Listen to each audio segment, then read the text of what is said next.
You're probably wondering like why? Yes, I'm adjusting myself, guys. Because today is a beautiful Saturday. You know, I don't want to be too hot on this life, but hot as in like weather. Please don't take it the wrong way. So I've been thinking about something, especially this title today, and I'm going blank. I shouldn't go blank. I shouldn't go blank, but I am. Okay.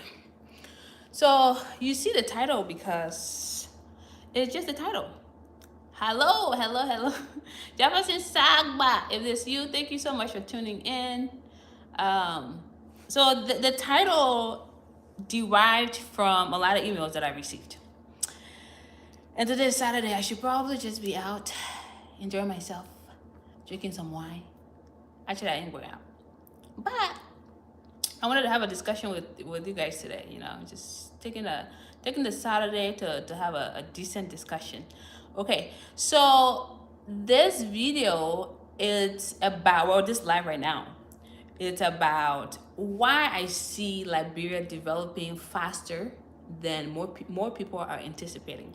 I'm in the business, okay, and I have an email address that's flooded all the time with requests, proposals, progress on people's projects, and the complaints are lesser these days than when I first started this channel. So when I started talking more about Liberia, more people were just like, oh, you know, my family member lied to me. You know, I started my apartment. Hello. You know, I started my house, but it's not done yet. Somebody stole from me. So before that time, a lot of people were giving so many excuses now.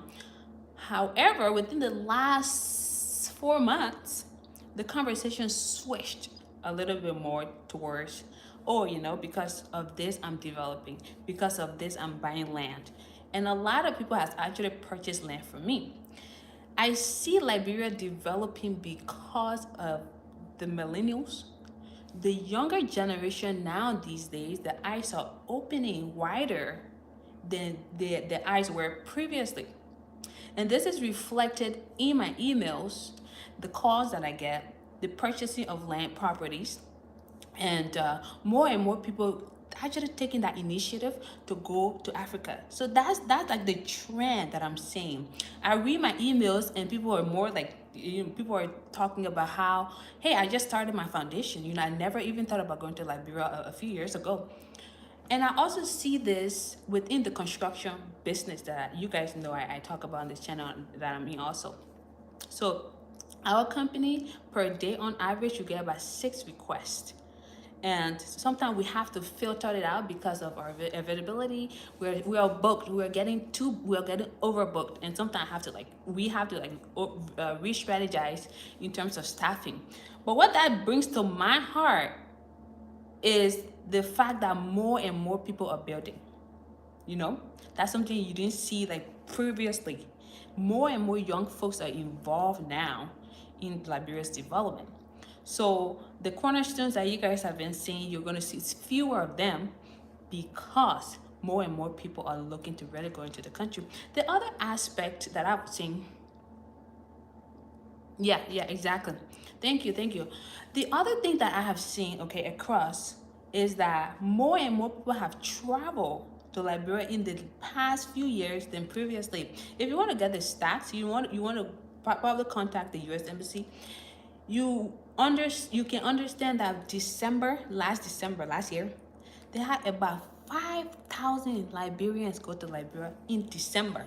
Okay, 5,000. That's not a small number. That's a lot of people. Okay, I can do crap, but that's a lot of people.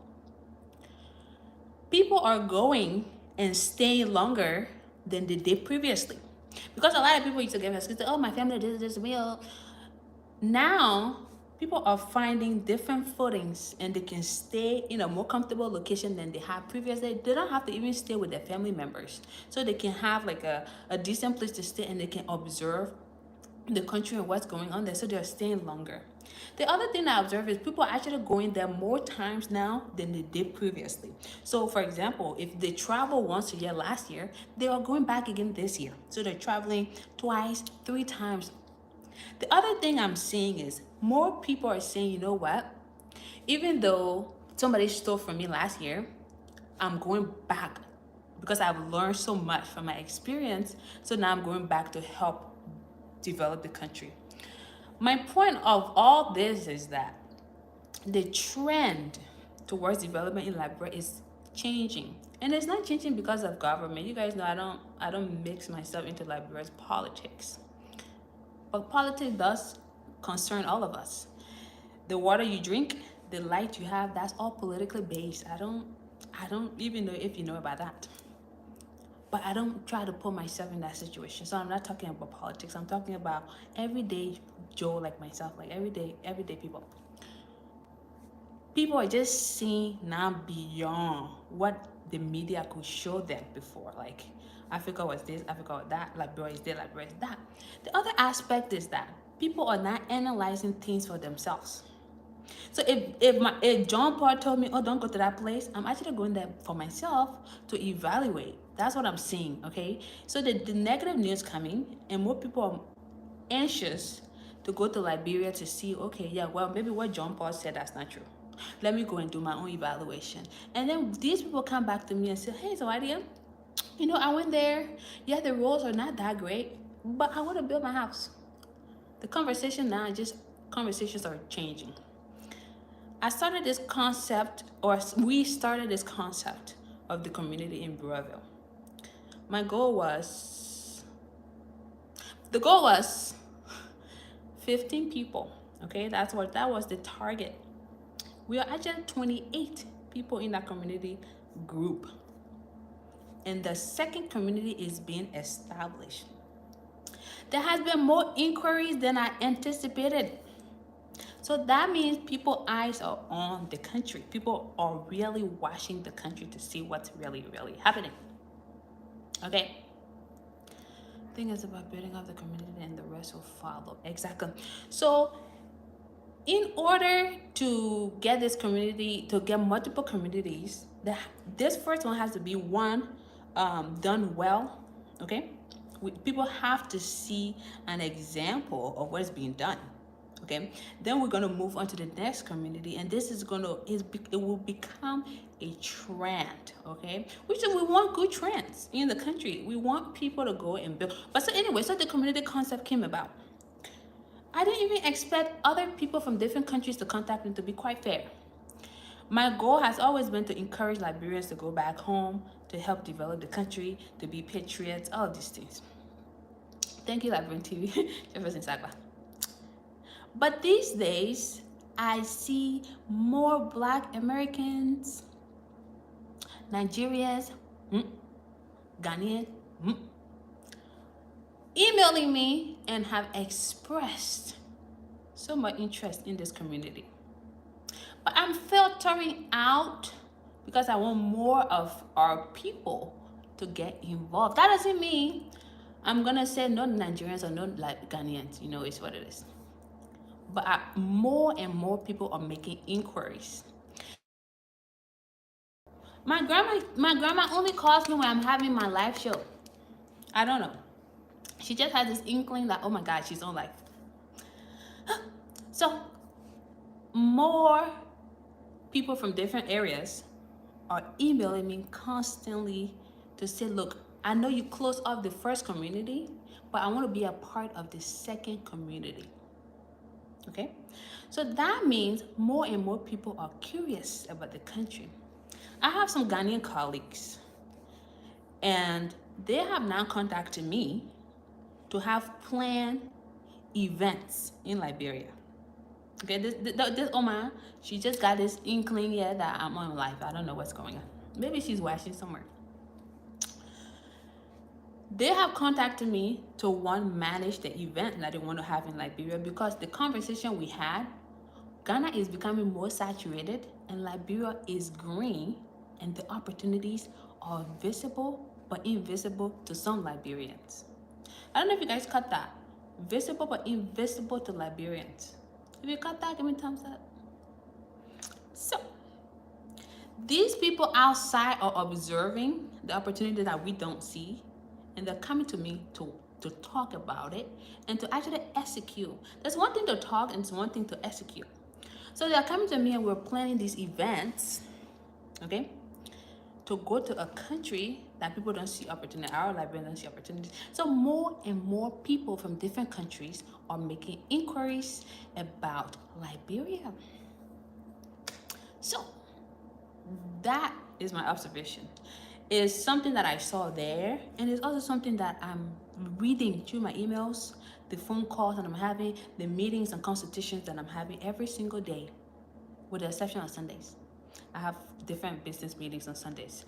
But when I check my emails, hey, like this I see Liberia as a land of great opportunities, and people are very curious. And so I see that, and I'm excited, and I see more and more Liberians, young Liberians too, are really, really involved. So I see development. I see development, and I've said this on this channel, and I said, within the next 5 years, I guarantee you, within the next 5 years, for those who are not looking to invest in the country, you will be sorry. You will be sorry. You will be sorry because the country is like a stock market. You either get in at first when you see the dip, okay? Things are like going down. You guys are panicking about your stocks. That's when you buy. Warren Buffett said this stuff. I'm making this stuff up. You want to purchase when things are at low price, okay? Because when the market starts to get overly penetrated, you're gonna pay more now for something you could have bought lesser 2 years ago, okay? So the woman texting me again, nobody else, you guys are equally okay. Yeah. I come on this channel because I see this stuff in my inbox all the time. Okay, I'm actually working on an event with a Ghanaian guy. He's gonna open this event up in October in Liberia. I'm the consultant on that project. He wants me to come in, but I'm very booked, over capacity with what I do. But I'm gonna help him put this event together. What this event is gonna do is he will be the first to have the kind of event in Liberia.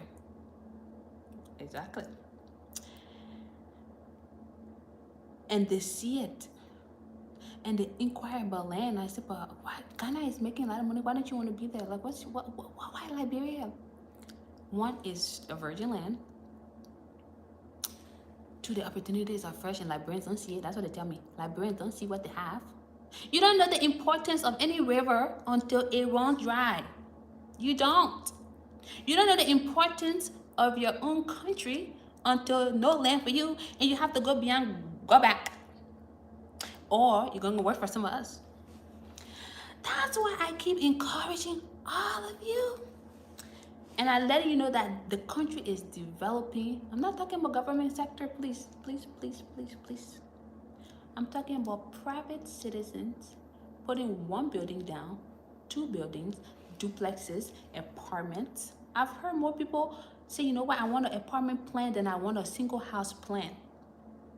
Just this morning, I had 3 consultations. One is a 6-unit apartment by the ocean, and the other one is duplexes. The 2 were just duplexes on the Robertsfield Highway.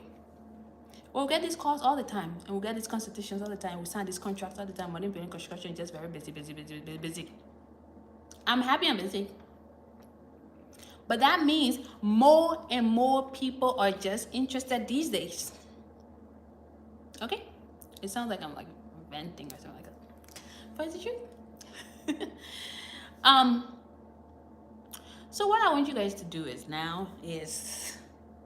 don't just take my word for it. Don't just call me and say you want land. And first of all, I don't like to take your money. From all of you guys know, when you call me for land, I want to do the right thing. I want us to sign paperwork. I want us to look into the whole process. I want you to do due diligence before you can even give me money. You guys, all of you guys know I don't take your money for no bit. Because at the end of the day, when you purchase, you're gonna be very happy a few years from now that yes, you made that decision. Because the value of a land does not stay stagnant. Okay? Land price go up. It's not a car that depreciates in value, okay? You are always going to see an increase in the land price. Regardless of how hungry I am, I'm never going to sell my land. If I bought that land $2,000 and I'm very hungry today, I would not sell it $2,000 to you. It will be more. I will sell it more. The price of a land cannot go down. It will always go up. But that regret is even more expensive than anything else. That regret is more expensive than anything else.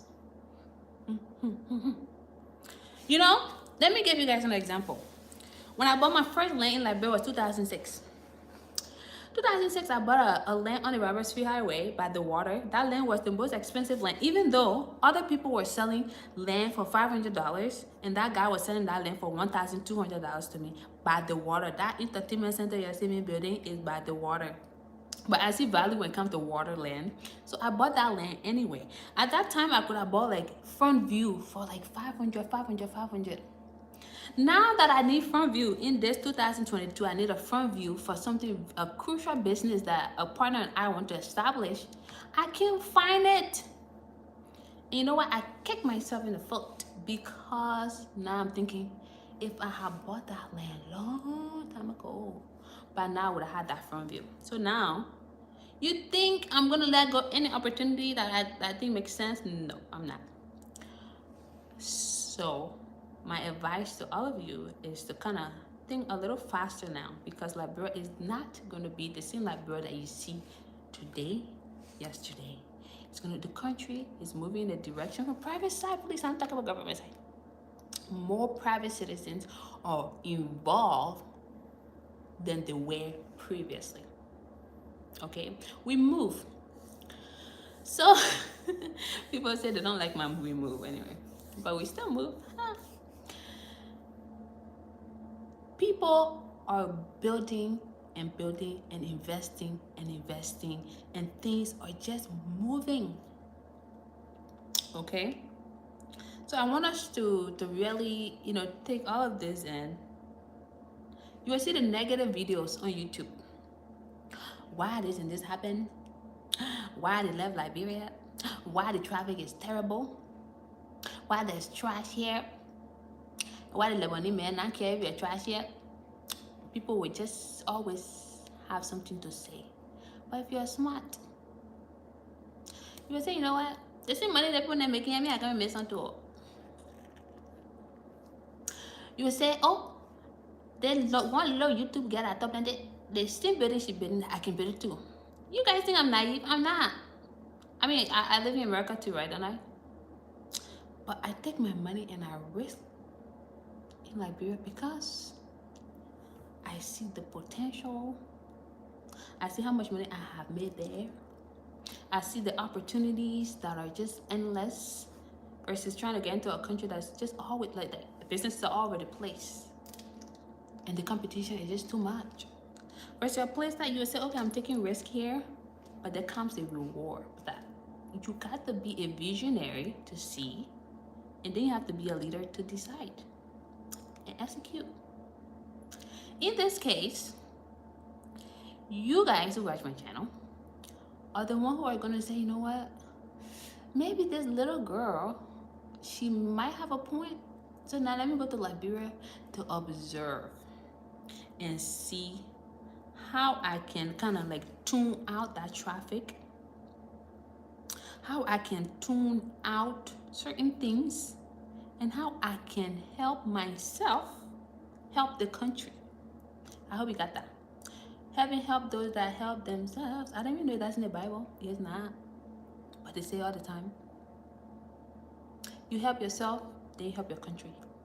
In a sense, you have to arm yourself with finances, with knowledge, with the ability to power on, and then you go to your country, and then you look back, you assess feasibility, you network, and then you execute. Very important, so you don't be left behind. Because if you don't do that, you will work for me. Oh, I am saying it. I am saying it because you guys just go over Liberia. I'm here. I'm here. I'm here. You will work for me. I don't want you. I really don't want you to work for me. I want you to develop with me. Okay. So that is it. The other thing is, recently we talked about the resort apartment style building in Breville. Okay. In the group, when the selection process was happening, we picked 4 people, non-Liberians, and the 16 of us were Liberians. On top of that, we had 68 inquiries and people interested to be a part of the resort style investment. But unfortunately, we only were looking for 20. We made the best 20 win. When the decision was made to pick 4 non-Liberians, it was strategic. Trust me, it was very strategic.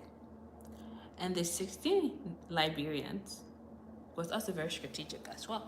And also because we want our Liberian to be involved in wealth building, to also be involved in development is very important. And the 4 people who are not from Liberia is marketing, right? And it also helped them to discover the country and tell their brother and sister, I have my investment here, it's here, and now they can bring more people into the country. Strategic. But the point I'm making here is more and more people who are not even from the country are making they're investing into the country, and they're making more inquiries and wanting to know because they see the potential in the country. When you see a non-Liberian talk about how the country has so much potential, you just look at it and, oh my God, how does this person know? Why the person have done their study already and they see beyond what you complain about. Like today I was driving. I live in Oregon. I was driving, I saw a lot of homeless people. I saw a lot of trash. But did I not drive by the street? I did drive by the street. Let me just tell you right now. I went to thanks for monitoring my watch, the people that are watching. You are so helpful. As I was driving, I was telling the person in the car with me, and I said, look, our people in Liberia say there's trash on the roadside, but look at Oregon, the great United States of America. There's trash all over the street. But I'm still driving. Am I not? Are businesses still not next to the trash?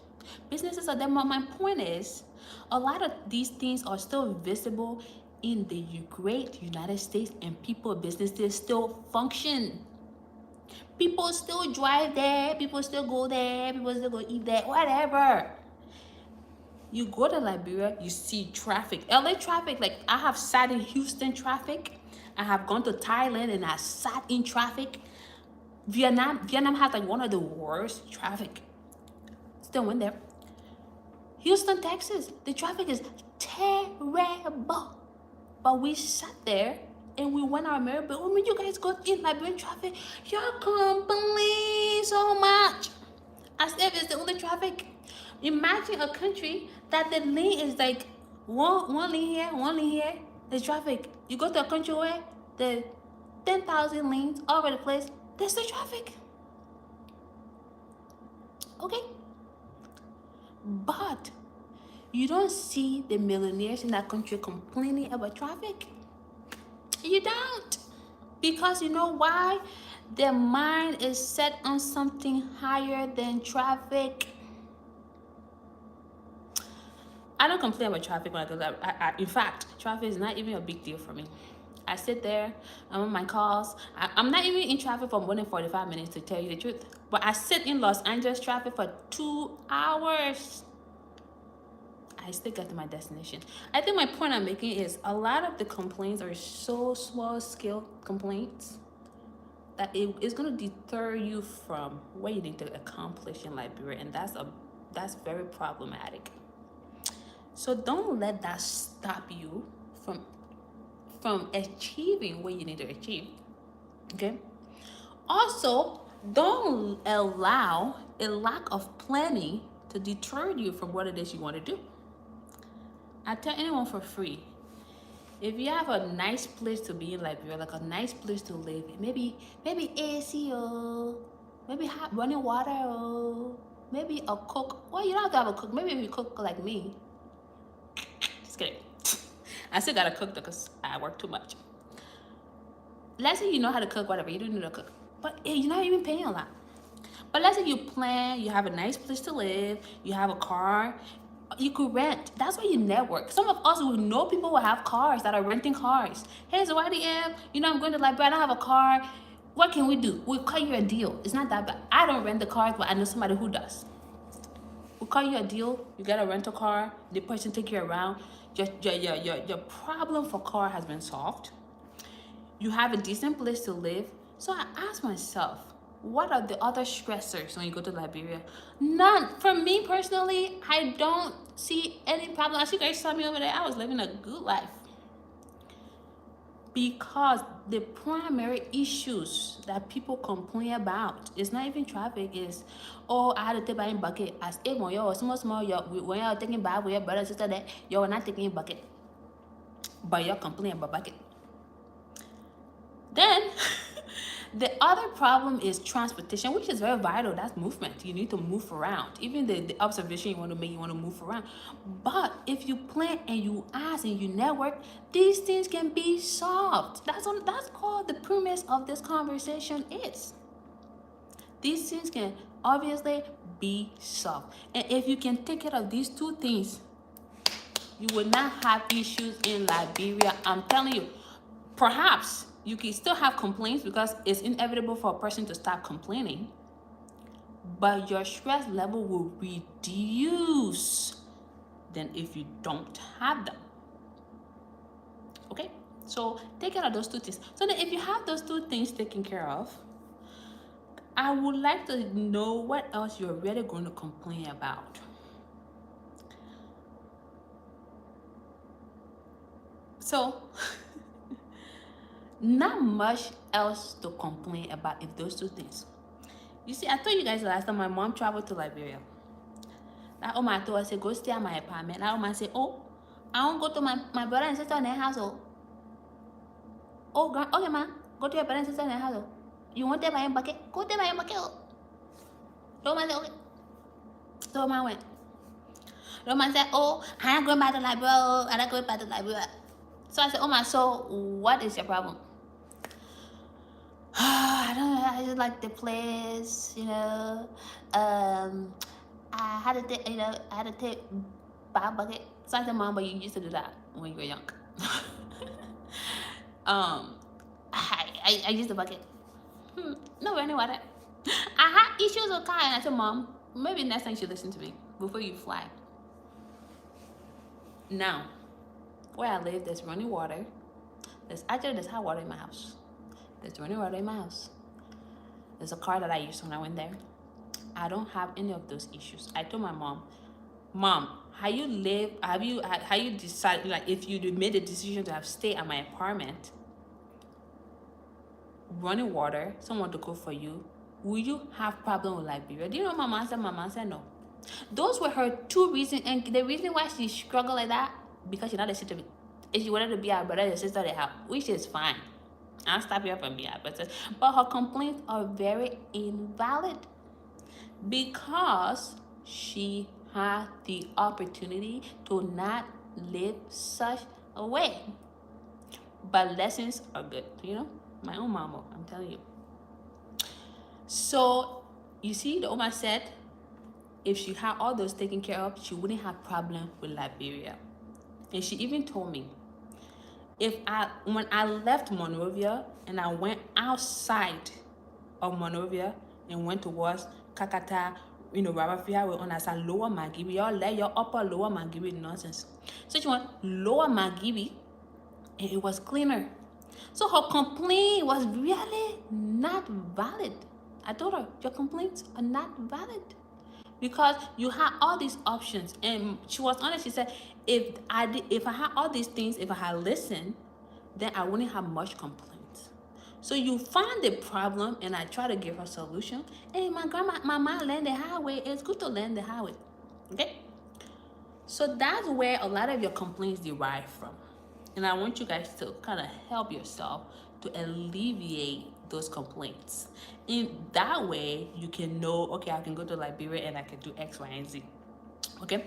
So that's my 2 cents when it comes to complaining.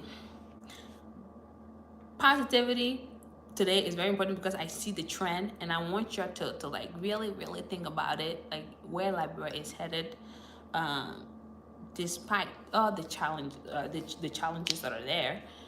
Looking at the private sector's perspective, I see the country moving forward. The like of Stefan, the like of these people in the community, the like of other members and people that I talk to, I see it.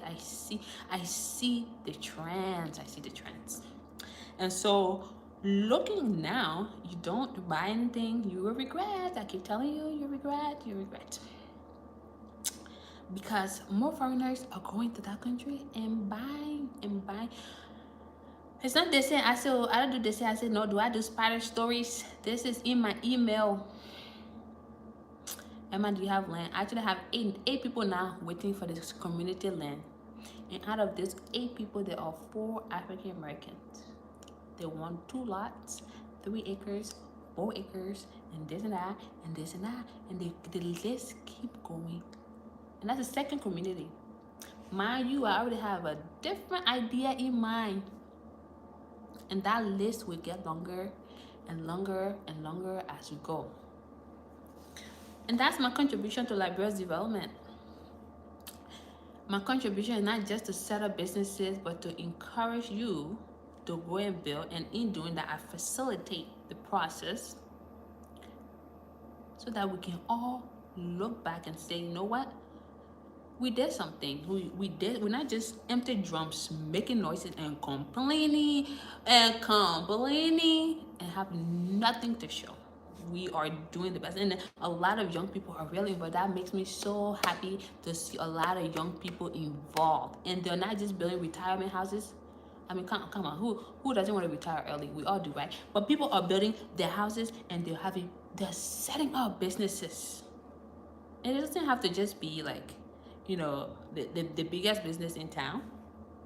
I had a young man from Norway make inquiry and said, hey, Emma, what do you think I can do? I said, look, you go to Liberia first. You know, you haven't been to this place. Just go there first, you know. Oh, I want to do this business. I said, no, it's not going to work.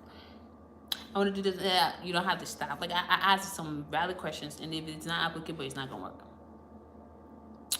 Thanks. And then he said, okay, what can give me fast money? I said, if you're looking for fast money, you're going to crash. But my point is, this young man who hasn't been there is making he's the inquiries every day. Like, he's calling me, he's a childhood friend. I went to school with him. And so he's making inquiries, and I was sometimes telling him that idea doesn't work just because of the environment, or that he doesn't have the staff, or he doesn't know like how to navigate, but he needs to go and see. But this is a person who you would never even think would make inquiries. And he's a young guy. And so I see more and more people involved, young people involved in the country development. It brings so much smile to my heart, you know. And the other thing that I would really encourage a lot of you guys who are going back home these days, a lot of you guys who are going home, is to tune out what is happening at the airport. I know that's your excuse. That's another excuse. Oh, the people at the airport, they want money. Oh, the people they want something from me. Everywhere you go, they want something. Who doesn't want something? Even your relationship you're in, they want something. Huh? Who doesn't? Everybody wants something. Everybody wants something from somebody. I don't care. Even if you're married, you still want something. Oh, that boy just behind me because of that. Well, you want something too. Everybody wants something. So if you go to the airport, they want something, but you have to give them. Is the truth of the case? You know? Thanks. When you get to that airport, If I tell you I went to the airport this time, again, want something, any money, I'm lying to you. No money, and nobody harassed me. Nobody. The lady at immigration said, "Oh, my sister, you know where you brought for your sister has in my visas, or you got a gap here." That's the truth of the fact. You don't have to. They're not harassing you to give them money. I mean, they can say it's normal for somebody to say, "Oh, my sister, you cold water." A lot of times, even in the Great America, they ask you for money. You don't even know they're asking you for money. The moment you go to a restaurant, they have tip on the receipt, and you say, "Oh, well, maybe I have to decide to give them tip." They've already asked you indirectly. You just don't understand. So everybody wants something. So you go to the airport. Your brother and sister ask you for some money. You start saying, "Oh man, you just put in joking with me. I can spend my credit card." I say, but you get, I got money. I gap you. I put you. And we just laugh and I go my merry way. There's no reason why you should say, "Oh, the people in the airport can beg too much, so I'm not going." That's a poor excuse. You don't have to give anybody anything. But they are gonna ask you, and y'all compare Liberia to Ghana all the time. The people in Ghana themselves can ask you for something. Let me just tell you today. The thing is about asking for something. The boy at the airport, "Hey Charlie, what do you bring for me?" I say, "Charlie, do I look like I got money?" I don't have money, oh. I don't. I just don't. Nobody's gonna break you because you don't have money. It's not that deep. But a lot of you go to Liberia, someone, your sister at the airport, your brother at the airport say, "Oh, my sister give me cold water." Then you complain, and put on internet, "Oh, the people at the airport, they can want steal from you. The people at the airport, they want your money." Yes, they do want your money, but you don't have to. It's just a simple thing. You don't have to. So that's a poor excuse. Poor excuse will make you not to go to your country to go and develop, and that's very sad. At the end of the day, you see what's happening in this world today. If you don't have your passport, you should start getting it now. Have your passport, you should start getting it now. You should start getting it now. The country that you continue to talk negatively about will be your refuge. Because you know why? There's nowhere like home. Liberia will always be your home. So what? You want your friend to talk bad about your country? You sit down there. You go to your house. You will still live in your heart that your country, and people talking bad about your country. How do you feel? So that's why you must be a part of the development effort. I don't want to go somewhere somebody be like, "Oh my God, that country is so poor." You think I want to be part of poor thing? I don't want to be a part of a poor country, okay? Nobody does. So how does a person come about changing that narrative? Is to be a part of the solution. And that's why a lot of you would be a part of the solution. We will make sure like when TV said they have foundation. We're not gonna do door-to-door Jehovah's Witness thing. We will make sure we reach out the best way we can strategically so you guys can be involved in the development. And so yes, I give so much kudos to those who are heavily involved now, who say, "You know what, maybe 20 years ago I didn't really care about life, but now I do." We want to say thank you for thinking about the country.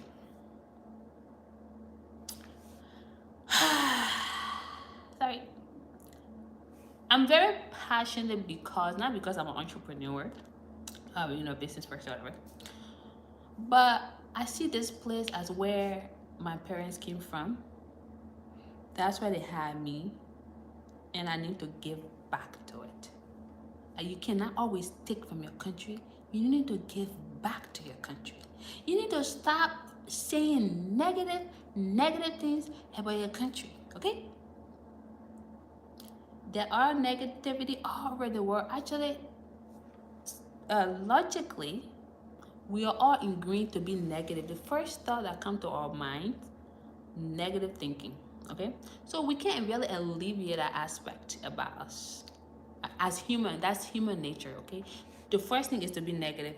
That's the reason why when you tell your friend, when you get home, call me and tell me you're home, and that person doesn't call, the first thing that comes to mind, "Oh, they might have had an accident. Something may have happened." You don't think that the person went to sleep because your mind is already negative. It's already negative. So what you do now as a human being is to get your subconscious to start seeing the good things about Liberia. Look at Maryland. Oh, that place is so beautiful. Ooh, grandmaster. Edina. Rabaspa. I go. Dama. Pamwa. You train your mind to start thinking positive. That's what I do. That's what I do to my mind. And I see the beauty of the place. And I see the potential of the place. And I just put my time, my money, my effort into the place. Because I'm no longer looking at negativity now. I reprogram myself to think positive. And I think a lot of you guys can. Because I see it. I see it. And I'm part of the Broadway community group. I think some of them are watching. Miss Hannah Freeman, she's on here, and she's one of the members of the community and also part of the investment. I see the curiosity. I see people putting more time, and I see the effort, and I see people say, I haven't been back home for 30 years, but I'm finally going. And I started my foundation that just brings so much joy. These are the things I see, and I say, wow, our people are thinking better than before. You know, our people are actually giving their brothers and sisters jobs. You know, so a lot of you guys who build with modern building construction, you're not just putting money in my pocket, right? The people we hire, the helpers, the masons, the supervisors, the engineers, you guys are putting money in there, getting job and getting off the streets, helping their families. Instead of complaining, no job in Liberia, you know what? We create jobs. I had a meeting with my manager today. He said, EJ, my name is, he calls me EJ. Is EJ, we're going to be adding 2 more engineers. And I said, send me the credentials. On what ground are these people engineers? What are the experiences? And I need to do a little more of a vetting process. And then we continue to ask staff. And people come around and say, I want to be helpers. And now people say, you know, finally I can help feed my family. So when you are building with money, building construction, you're not putting money in my pocket. Only you are helping to solve the issue of unemployment. Okay? So you are contributing indirectly. Let me just tell you now. Your funds to build your own house that brings about development is also helping with the unemployment issue that runs rampant in that country. Do you see how your really is going by in circle? You're really helping. That's the development I'm also talking about. That's the development I'm talking about. When somebody say, oh, Emma, I went to Stop and Shop supermarket and I saw your egg in the store. And I bought it. That's the development and helping and contributing to the country's development, because you know why? That eggland, that egg you bought, that staff that work at that place, you help them get salary. Are you guys following me? That is your contribution to your country indirectly. You're contributing indirectly to your country, even though it benefits you. You're getting that egg. I mean, you're gonna eat it. You're gonna bake. You're gonna, whatever you do with fried rice, whatever you do with it, you think you're just gonna eat it. But you bought my eggs. The farmer, the maintenance, the supervisor, the security, the market women, they all benefit. And you know, it's a beneficial thing that's happening. And you are helping to solve issues within different sectors without really thinking about it. So yes, you are helping to develop the country in ways that you don't even know. But you continue to do it, which is great. Which is why I'm like, okay, thank you so much for doing that. You guys are doing great. by contributing to the country's economy gradually. And then people buying farmland from me, right? Hey, Emma, I need 10 acres. A young lady, young lady just bought 10 acres of farmland. I did her business plan. The business that she needs to do, it will help. It will help because we get peppers from Guinea, from Ivory Coast, Sierra Leone's right there. We are getting peppers and other things. And this young lady bought this 10 acres, and I did her business plan, and she's about to solve one of the issues. But on a small scale for now. Again, the agricultural land benefits her. She's gonna get technicians, she's gonna get helpers, she's gonna get farmers, and she will employ people in that section of that segment of the country. So she's contributing to the economy. Now she contributes to the economy in terms of employment, but she's contributing to the country in terms of gross domestic product. Very, very important to a country's development. When you see people talk about GDP, it's what a country can produce on its own instead of just taking what a country can produce. So what are we producing in Liberia? So that's where, when I talk farm, I mean, come on, this stuff is not just because I want to talk farming. It's because we need to produce more. We need to manufacture. We need to produce more in a large scale. So when I would do a business plan, I said, we can contact some consultants. We can get some farm technician for you to guide you through the process.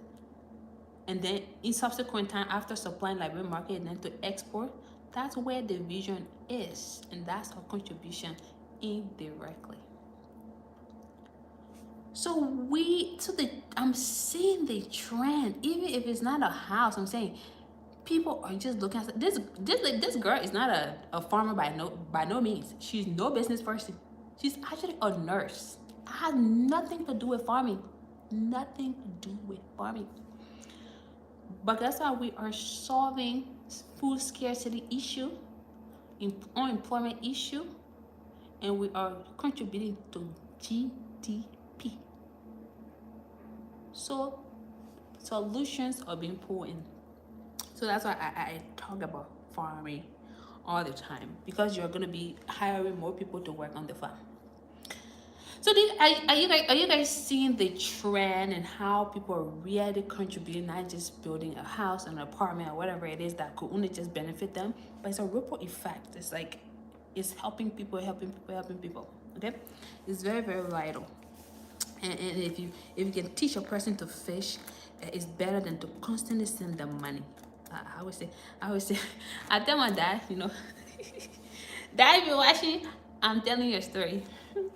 My dad was, before I brought my dad to the US, I only sent my dad money twice. The whole time my dad was in Africa. And I told my dad I can only send him a specific amount, $90, twice. The whole time my dad was there. I brought my dad here before I graduated for my master's. So I brought my dad here before 2016. I wanted him to be a part of my program. Within the course of my dad being there, within the 16 plus years, I only sent my dad money twice. I told my dad, I can't feed you and your family. I will teach you how to fish, Dad, and you will go fish and feed your whole family. So my dad converted that $90. He started doing susu. Y'all like, remember, y'all let susu too much. Too much. He did. Then he went to coach, and then he fed his family. You must be able to teach people how to fish for themselves in Liberia, okay? I think I'm a little off topic, but it still comes back to development, because when you teach that person how to work, okay, they're going to send their kids to school, and then it brings more about literacy. You guys, these things are just in one, okay? They are just in one.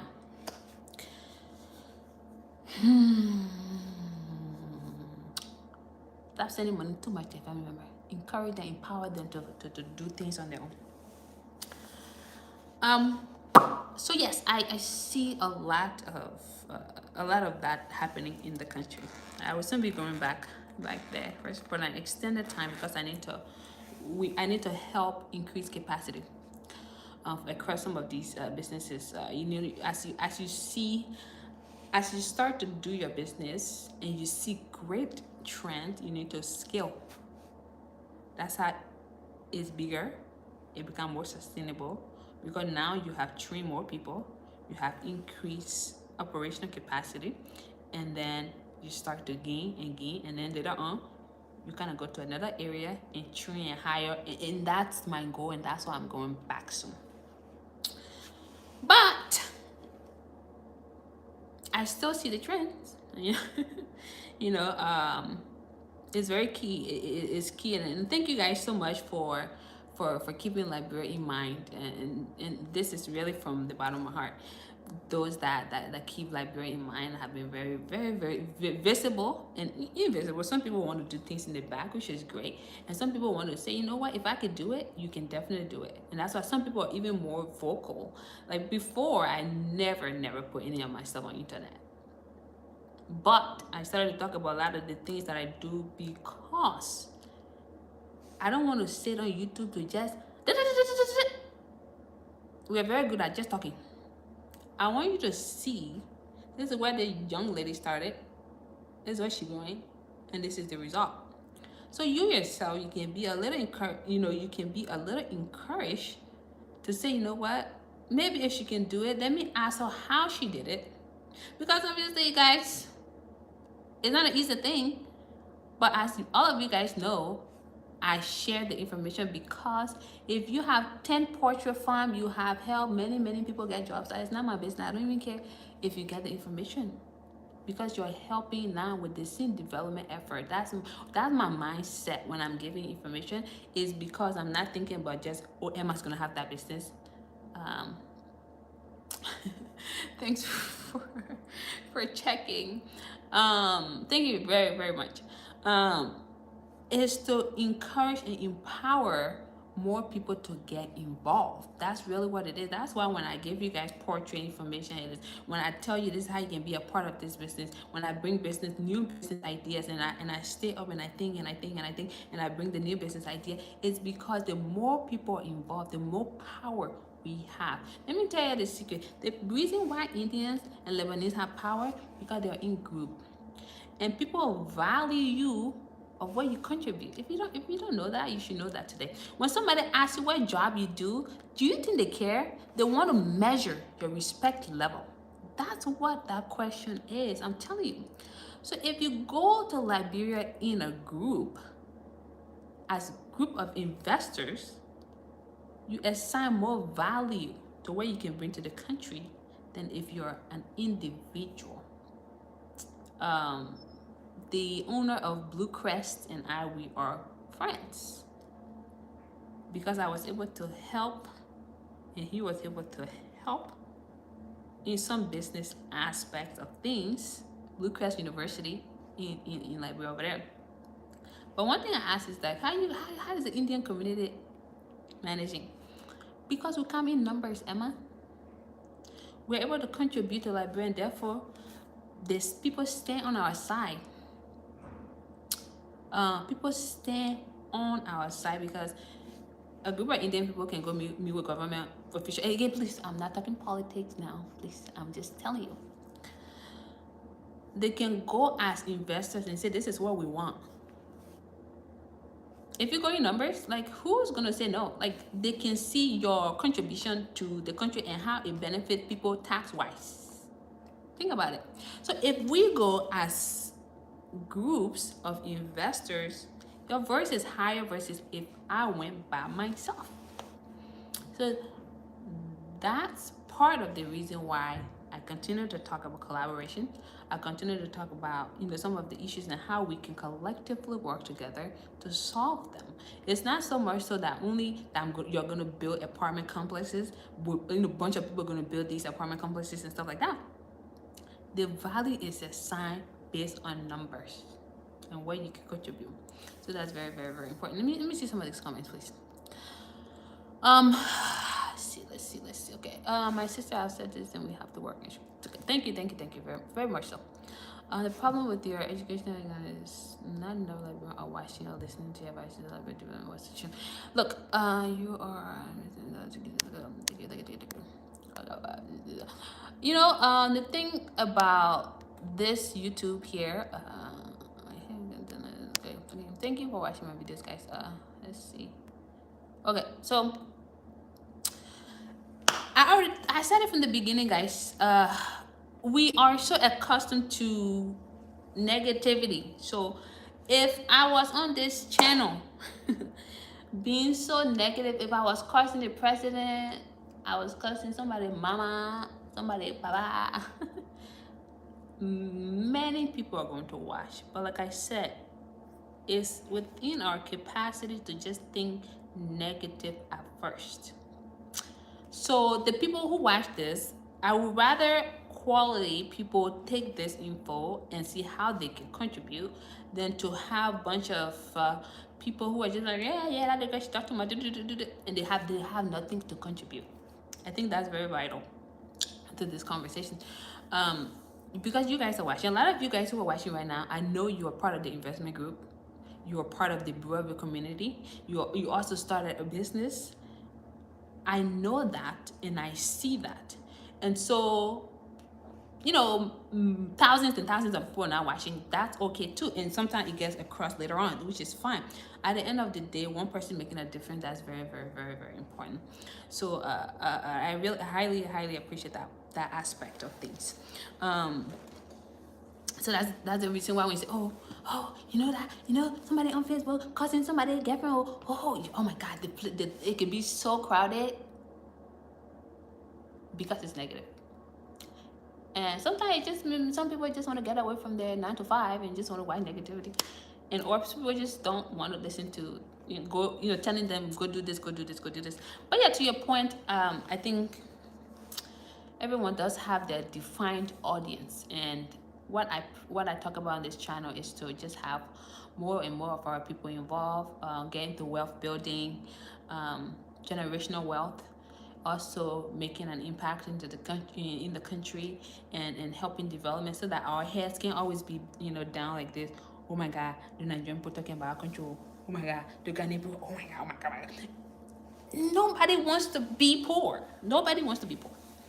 And so if we can all make the difference, some of you guys, 27 people, 5 people, 3 people, whoever, 2 persons, that contribution matters. It really does, because you're changing lives, and also you are giving a country a different look than it was previously.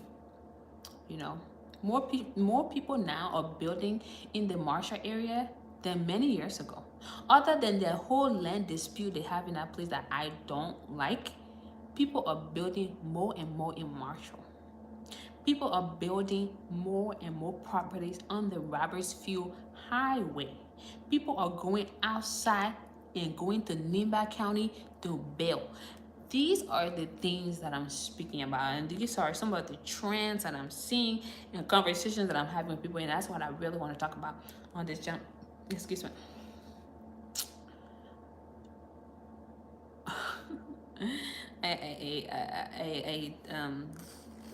Anyway, what's up, my brother people? If you guys are on here, thank you. I see Angeline. She's on here, so this girl.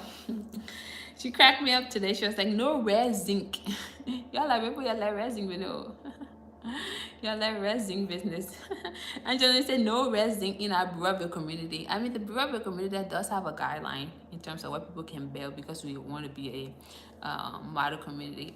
So okay, where are some places you recommend to buy land? I don't recommend Marshall. Let's start with I don't recommend. That's a negative aspect that I talked about earlier. Let's talk about places that I recommend, and only because one is not, people haven't gone there so much. No resting. People have not really gone there. They're not really thinking as much. Is behind the airport. Think about it. Let me give you I got some very important news these few days. Okay, O'Shea, thank you for watching. You could go ahead. Yes. I got a news about this behind the airport land, because I have some properties there that I've sold to people and I'm still selling them. And the reason for that is there's a road being built. They're about to start the construction project that heads behind the airport to that side. They have a Japanese laboratory, and then behind that they have a couple of properties that I bought. I bought 4 acres there for myself, and then I sell land to people on that side. It wasn't Cash App. Um, going places. Let's see. You guys crack me up. What? I don't know how to do this. No, please don't tell me I'm this old. Technology advanced. What I meant. What? Hold on, guys. Let's see. I don't know. Okay. All right. So I gotta figure this out. Give me a moment. Oh, sure. No. I don't want to do that.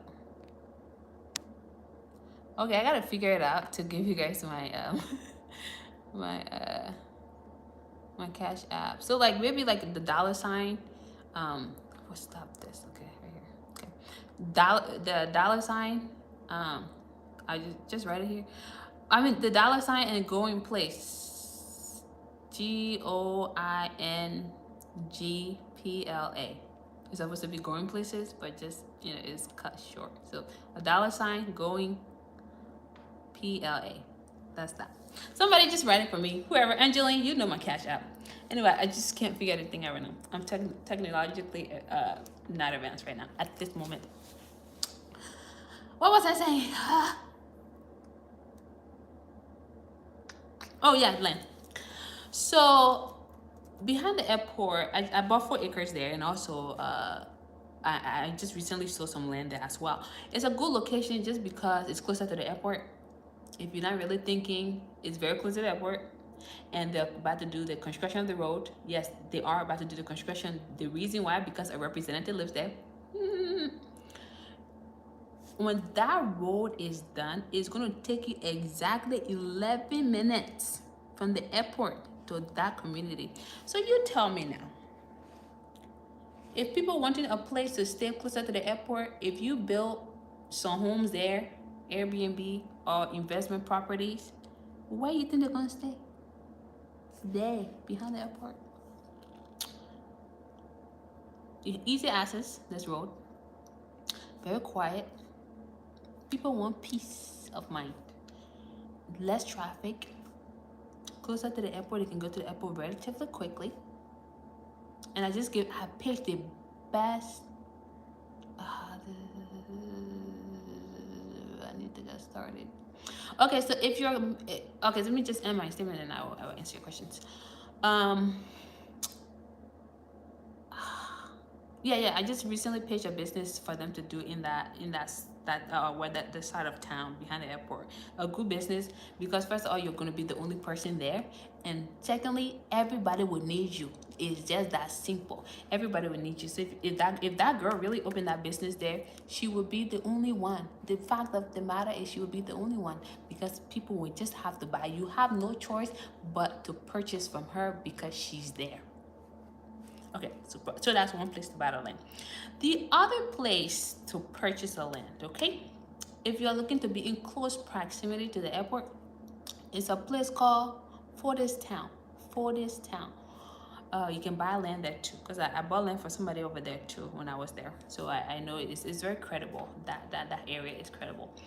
Burraville also, because we now have more leverage in Burraville. One, because of the community. Two, because of the investment opportunity that we have going on there. The resort that we talk about is situated there, and I have gained so much credibility across those people. Okay.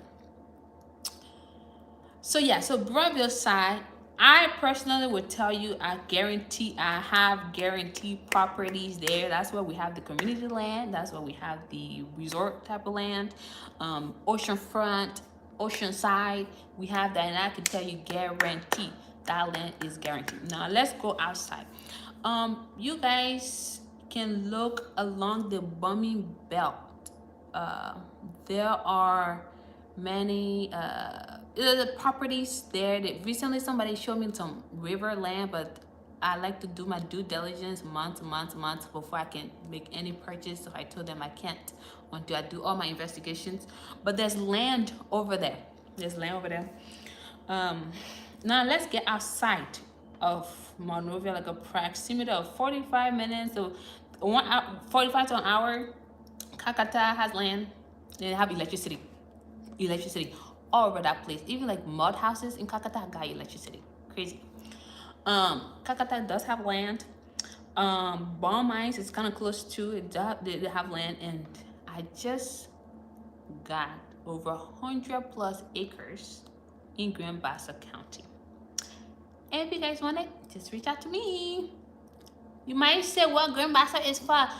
Actually, Grand Bassa is not far for investment. But anyway, so besides what? Okay, let's talk about oh shit. What was this question? Okay. How much would a person need to start a portrait for layers? Okay. How good is bigger in Liberia, and how much would you need to get started? Okay, so as far as the portrait is concerned, you will need 2 buildings. So you will have the ones for when you first bring your day old chicks, to have them in there for 6 weeks, and they have to be there. You have to provide uh you you are hilarious, dude.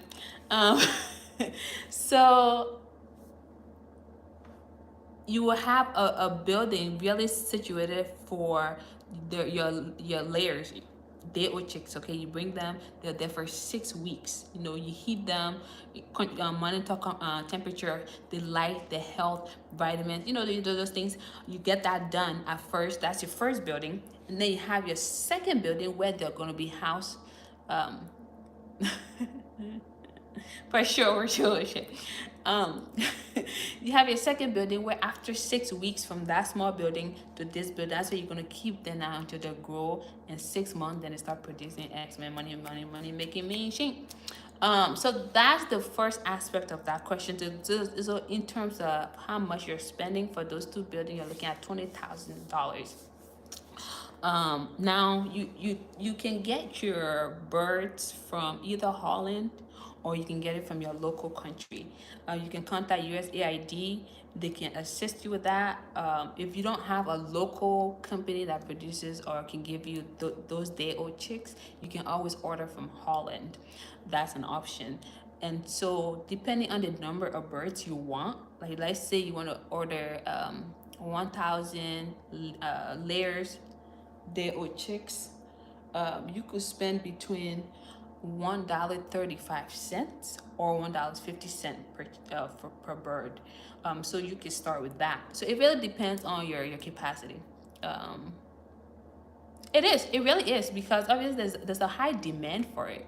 There's a huge demand for it, and so they don't have many options there.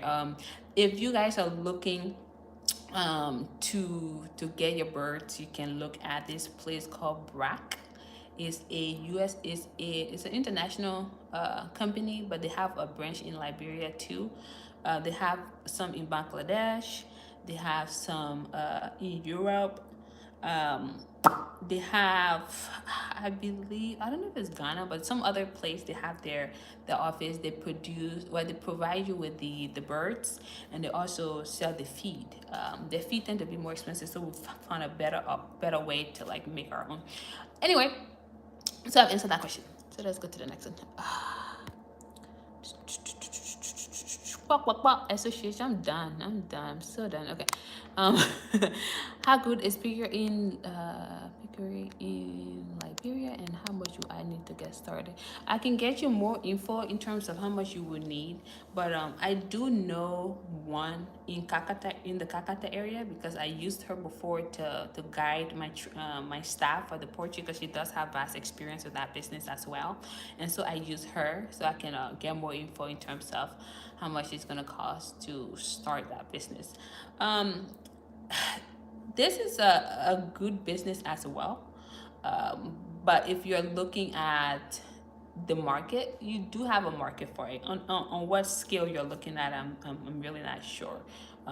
What scale you have to assess, if it's going to be on a very small scale at first, or you want to like mass produce. Like I don't know what your skill level will be for that. So let's just go to other questions.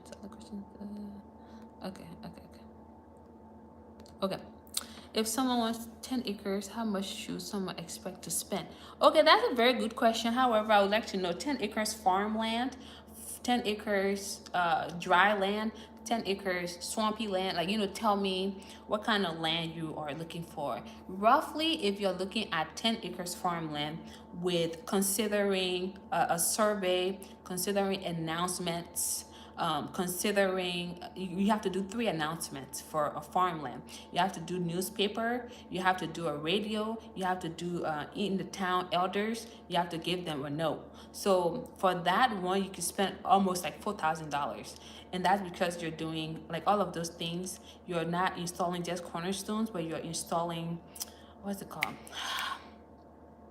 They're bigger than cornerstones. Pillars, so, those big pillars. So you're installing all of those around the land. So you're looking at $4,000. You're looking at $4,000.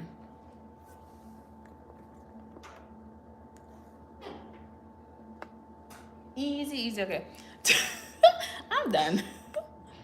Okay, so anyway, yeah, $4,000 for 10 acres farmland. The other the other thing, okay, so we're talking about city. So you're looking at, depending on the location, okay? So as far as city, are you looking at 30 minutes from Syncor? You're looking at 20 minutes from Monrovia? Like, what are you looking for? Because if the land is very close to Syncor, you're spending a lot of money.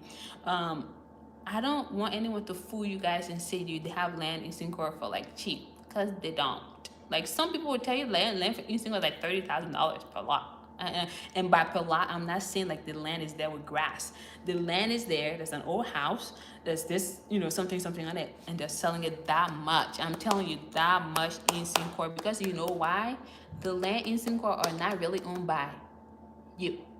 Okay, that land was rented to somebody. They bought that space. Now they're selling it to you, and so land like that.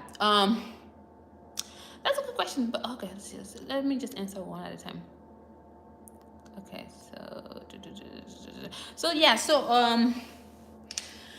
the price of a beachside land is very different from the other. So, but let's talk average. Okay, let's talk average. If you are outside of the place, land can be sold for 1,500. Some people sell land for 1,500. It's up to you to go and buy it.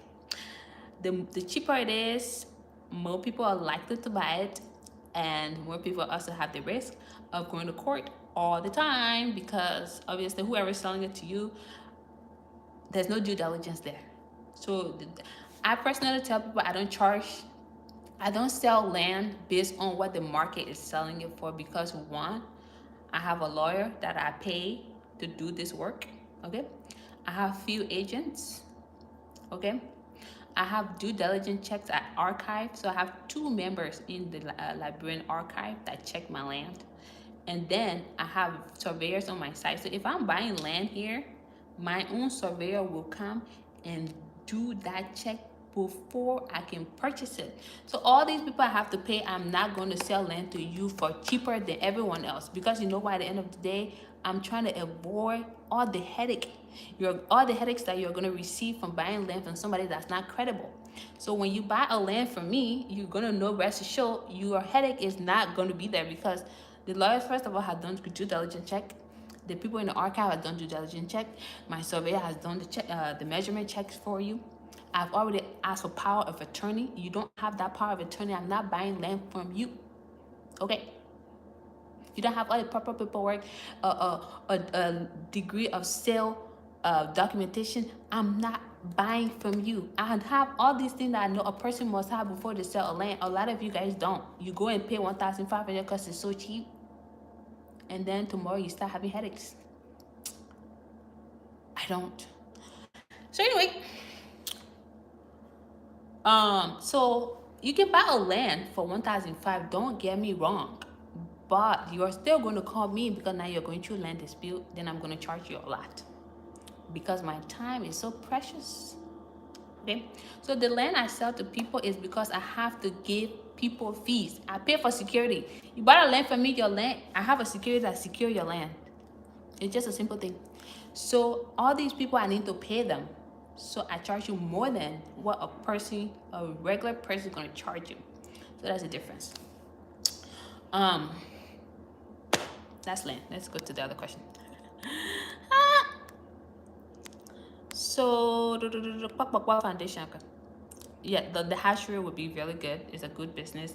One thing that our other farm is getting into is planting of corn, because corn is the main ingredient for poultry, for birds. So you need corn to have the feed. So that's why we have solved that issue by having a corn farm.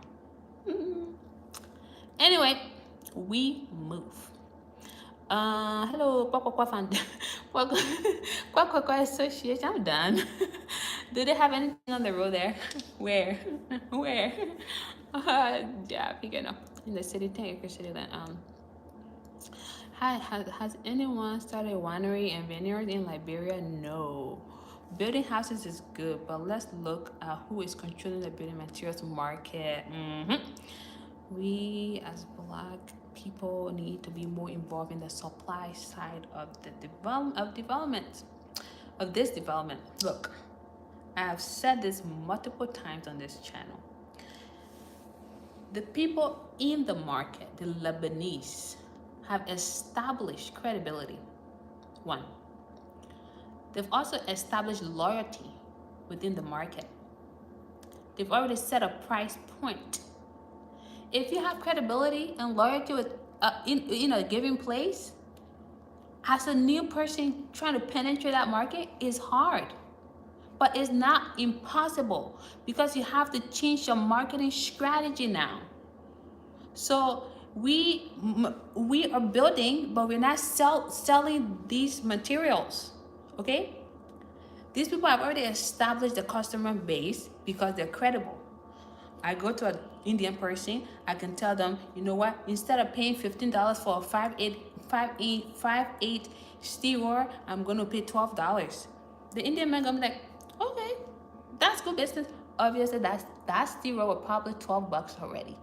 But you know, you have to elevate it to bring it back down to their main price. We already know that. But what it does for that person though, we think, oh, it's cheap. The person can understand. Then they follow it with customer service of checking it. Hey, customer, how are you doing today? So you can go back there. We are also missing that in the market. You don't run business like that. So that's one of the issues. So if anyone looking to start a building materials store because you know the market is not controlled by us, factors need to be considered. Okay. You cannot get the market like that because the people are already established. You need to start thinking, who are the people building? And those are the people in the diaspora. So your marketing needs to target them. And that means your customer service must be top notch. Because I'm buying building materials there. If you contacted me because I'm here and you said, look, I have my wood shop. And I know if you go to a wood shop place, it's $3 for Wawa, whatever. And you are starting. You say, you know what? Let's call you a $2.50. I'm going to recommend the next person because I know. But you got to be consistent and reliable. You can't say you have that wood shop today and tomorrow your market breakdown. I don't have no time for that. These people are stable. They have gained credibility and they have stayed consistent. And we are not consistent. So this whole material stuff we talk about is great. It can be done and it can be marketed 100%. But how stable, sustainable are we looking to be? That is the question.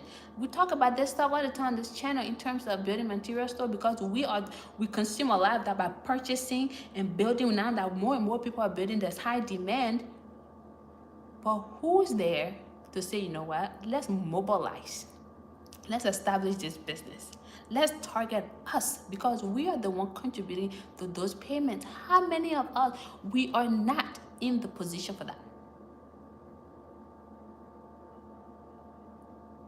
We are not in the position for that. We talk about warehouse. A lot of you guys know what Sam's Club is. You don't go to Sam's Club buying one product. It's just, it gets overwhelming even being there. But think about a material store warehouse, and then think Home Depot. That concept, for some reason, is so foreign to a lot of you Liberians. It's such a great concept that a one person cannot do that business. That business will require collaboration. And Emma focuses on toilets, like commodes. John Paul focuses on nails. Okay? Follow me. The next person focuses on roofing materials. You guys, 10 of you guys mobilized and built a warehouse like Home Depot small scale. Hello? Somebody goes in that store wanting to buy nails. The next thing they're going to buy commodes. They have city builders. But city builders, guess what? They are not on the level, I'm telling you, when it comes to this Home Depot concept. But one person cannot do that business. 2-3 people cannot do that business also.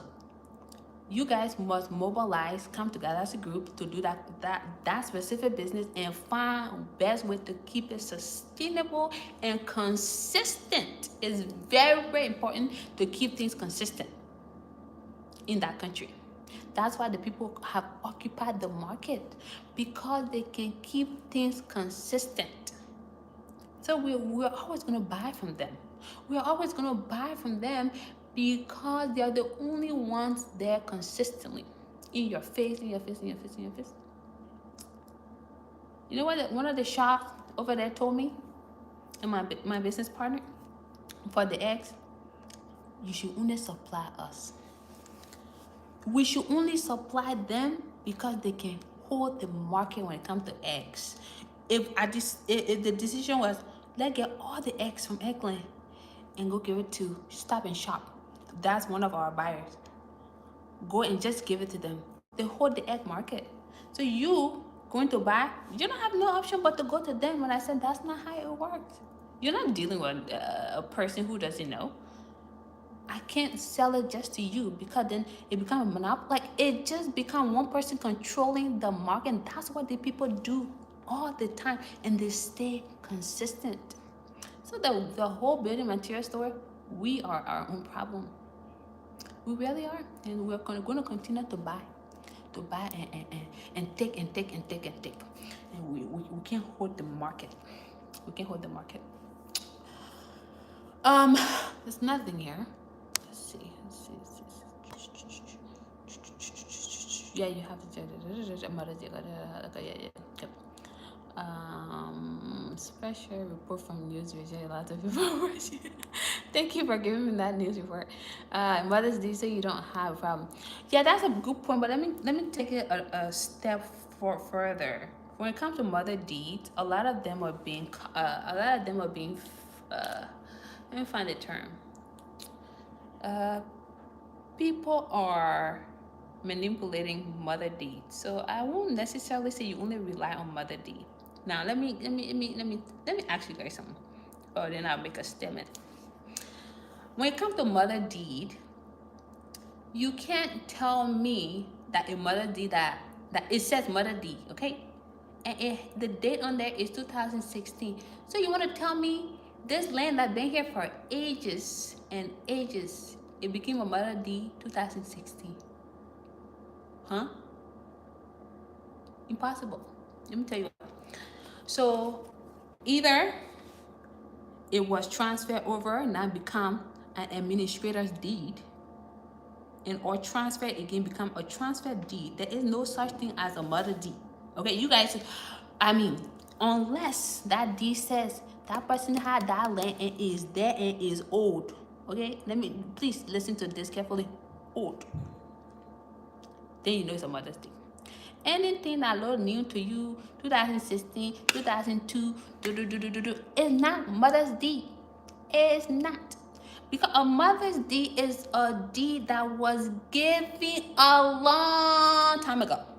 Because I'm not talking about transfer. This is the original owner of the land. Maybe your grandfather, your grandmother, your great-grandmother. I mean, don't get me started with the archive. The archive is not a computer-based system. Okay, trust me. I know two people that are very, very good to my heart that work in the archive, and it's not a digital system. It's they have like a deposit where they put all these deeds, and in order for you to find deed that was like 40 years ago, you're not gonna find that. That's all paperwork. So that's why when you go there and you say, "Oh, I want Mother's Deed," oh, you pay $20. They don't find it. They don't find it. It's not there. It's not there. Trust me, I have experience with this, and I am 100% telling you. Recently, I was working on we are still working on trying to finalize a few things with this very, very big project. And I requested for the land deed, and it took 1 week, and they still didn't find it. You must hear me clearly. They took 1 week to look for that land in that archive, and 4 men tried to take that place upside down to find that deed. They couldn't find it, and we had to re-strategize and go to the root cause and go through a foundation to get information the archive cannot even find. So Mother's Deed, please, like, just the Mother Deed story, they can forget it. Mother Deed is important if that deed was given long time ago. Okay, not a deed that someone said, "Oh, it's Mother Deed and it looks shiny," or someone just printed it and said Mother Deed. I beg you, don't buy it.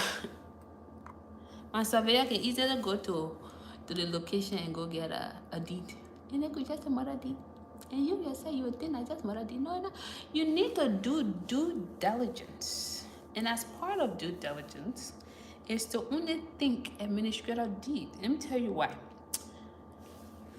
Before there's an administrator deed, there must have been a mother's deed that you speak of. That person passed away. That person is no longer competent to run it. They transfer it to someone else. It becomes an administrator deed. Okay? That you're looking for is called power of attorney. The person who died, I hope they did. I mean, they could just not be functional anymore. Left that deed to their son, their sister, whoever it is. Okay, it became an administrator deed. They will say, "I give this person authorization to be in charge of my estate, to be in charge of this land. There are 5 brothers, there's 6 uncles, 6 aunties, whatever. This person is the head for us. This person will sell it." But before it's sold, all 5 of us must have signatures on the land. That power of attorney note, if it's not there, don't fool yourself. Don't fool yourself. Okay, so you guys getting a lot of land problems. Don't fool yourself.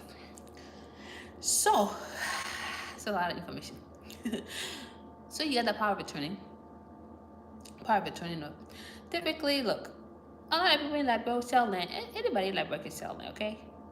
But a lot of people don't have this information. And if they don't have it, tell them, I don't want it. And they will tell you, say, well, if you don't want someone else to buy it, that is a fact. Because another dumb person will buy it. And then they will go through their own struggles. And at least you save yourself court wahala. But they must have it. Okay? And then give it to you, and that's where you see administrator deed. And on that deed, you will see witnesses, you will see who sold it. There's always a head of them.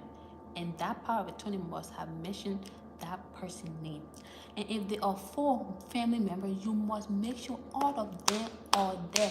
So if the person died, maybe there are 4 and one person died, you need to see death certificate. Somebody can just give you a fake death certificate. Okay?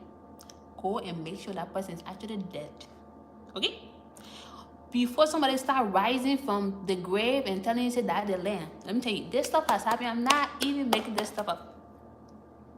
Because you know why? Somebody said, oh, the person died, oh, the person come back from the village. Oh, so you sold my land. And then you just start going to court. You cause your own problem because some of these things are not accessed. I'm letting you just do your due diligence. And that's what I do. That's why I can tell people, anything you buy in Breville, you are not going to have issues. Because trust me, before I come over here and run my mouth, I have already done it. Secondly, I have over 4 acres beach land in Breville.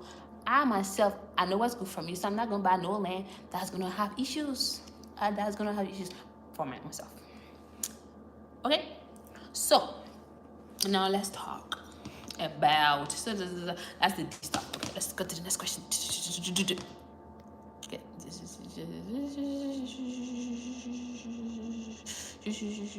okay. So then this is the other part that I want you guys to understand. If I bought a piece of property and I have my administrator deed, and you now want to buy it from me, I should have 2 documents to give you. Okay? You need to have the administrator deed, and you need to have a transfer deed. Okay? Don't fool yourself to say you're just buying it from me now. You are going to lose. Because what can happen, I have the administrator deed. There's no transfer deed given to you now. I can come and test it on my land. I mean, what exactly can you do to me? There is no such thing as that land has been transferred to you. So you are going to lose. You see, almost rhymed though. Use, lose. Anyway, so yeah, you are going to lose. So a lot of these things are very preventable things. Recently, this whole Marshall thing, I keep telling you, don't buy land in Marshall. So a lot of the lands are resale. You're gonna keep going to court. Whenever that happens, if you say you bought a property and somebody in Marshall comes and say, oh, I bought it too. Okay, fine. So you bought it too. I have my document.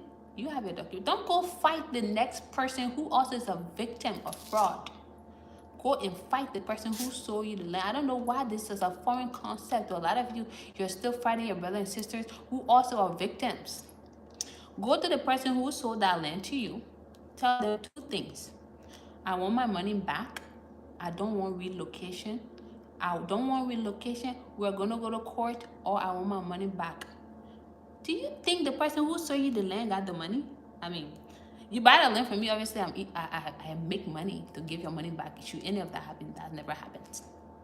But I can produce money. The person who on the ground over there that sold you that land don't have money on them. So you tell them you want your money, or you're gonna go to court. Okay? You're gonna go to court, you want your money, you don't want relocation. One, they don't have the money, so guess what? They have to make sure that land is for you. Let's say you guys can come to a reasonable conclusion with that land. Take them to court. They are afraid to go to court these days, the land sellers. I'm telling you what I'm telling you. They will try to make sure that land that you bought is yours, or to take it to your desirable land that you want. They will give you that land. Okay, that's what you desire. So when they say, oh, well, relocate you, just tell them, say, no, I won't go to court, I want my money back. You see, they will be so scared. They will relocate you to somewhere you like, because you already know they don't have money. They just know they don't have money to give you back. Just know they will relocate you. But you must tell them you will take them to court. Don't go attack the next victim. I don't like it. Don't attack the next victim. Very important.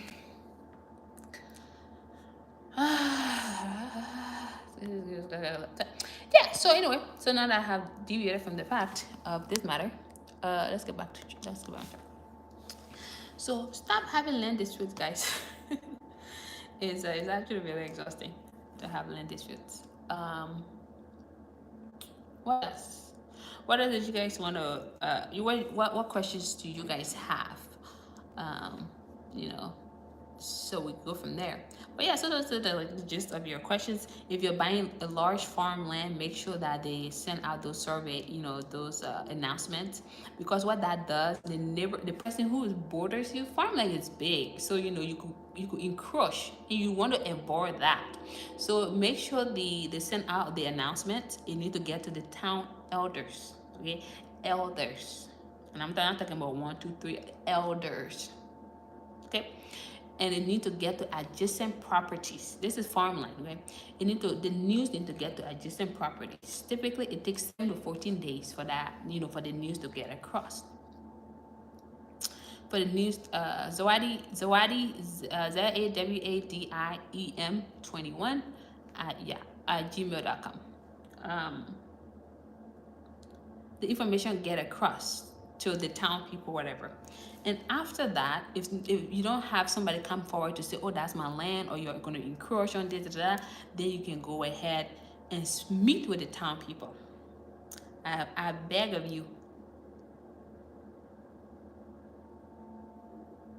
So did you buy from a second seller? That's my question. If you got it from a second seller, you need to get a transfer deed. So I beg of you, if you are purchasing a farmland, not through me now, you're buying it from somewhere else, I'm educating you. Pay the elders some cold water. It not hard to pay the elders some cold water, or some canned juice, or some type of alcohol or something. Because let me just tell you something. If that person start to want to sell your land, those people remember very well alcohol. For some reason, people just remember what you did for them when it comes to alcohol. That person bought me canned juice. That land is for Emma. Please don't even try to sell it. The elders never even talk for you. It's so funny, actually. So there's a step that you should go above and beyond to do to secure that property of yours. So the announcement goes out, everybody's fine. Take some cold water to the elders. Oh, thank you so much for selling the land to me. You guys are awesome. And if you are like some of us, you take it a step further and say, you know what, you don't have a pump in this community, I will build a well to get you guys some water. You take it a step further, and your land is secure for life. Because you not only change the narrative there now, oh, the person here built a well for us. It benefits the town. So that land is for you. Anyone start some type of drama, those elders already got you. That's the secret to farmland ownership. At least that's my story. So, okay, family admission. Okay, awesome. Bombing. That's a good spot. 1,000 layers now, but my farm is 1K layers capacity. You should hit me up. Let's share ideas. Okay, that's good. Like our Portugal Hall has like 20,000 capacity. We just go to our MND, so we need to have the transfer D as well. Okay, so what I'm saying is, okay, let's talk. Let me go back to the transfer. So when the person passed away, again, it was owned by somebody. It was owned by maybe their father, like I said, their grandparent, their great somebody, whatever. They owned that land, and they left it to them. They left it to the family. Okay, they left the land to the family. Now the family have the administrator deed. Okay, if they sold the land to me, the administrator deed, they sold it to me. If you now buying it from me, no, not from the family now, you're buying the land from me, you become the second buyer. You're the second buyer. That's where you need the transfer deed. I don't know if you guys are following. Party A bought the deed, bought the land. Now you're buying it from party A, you become party B. Party B needs a transfer deed as well. That's what I'm saying. I hope you understand that part.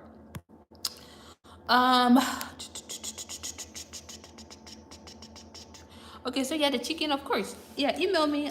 We can chat a little bit more about that. God, let's see. Okay, let's see. Oh, I can write a comment now. I think. Oh, I will figure this thing out. why be so slow today? Okay. Okay. I guess I gotta figure this thing out later. Okay, thank you. I'm gonna do that. Okay. Bought it from a family with a family administrator. I mean, if you bought it from the family, there's always a me administrator.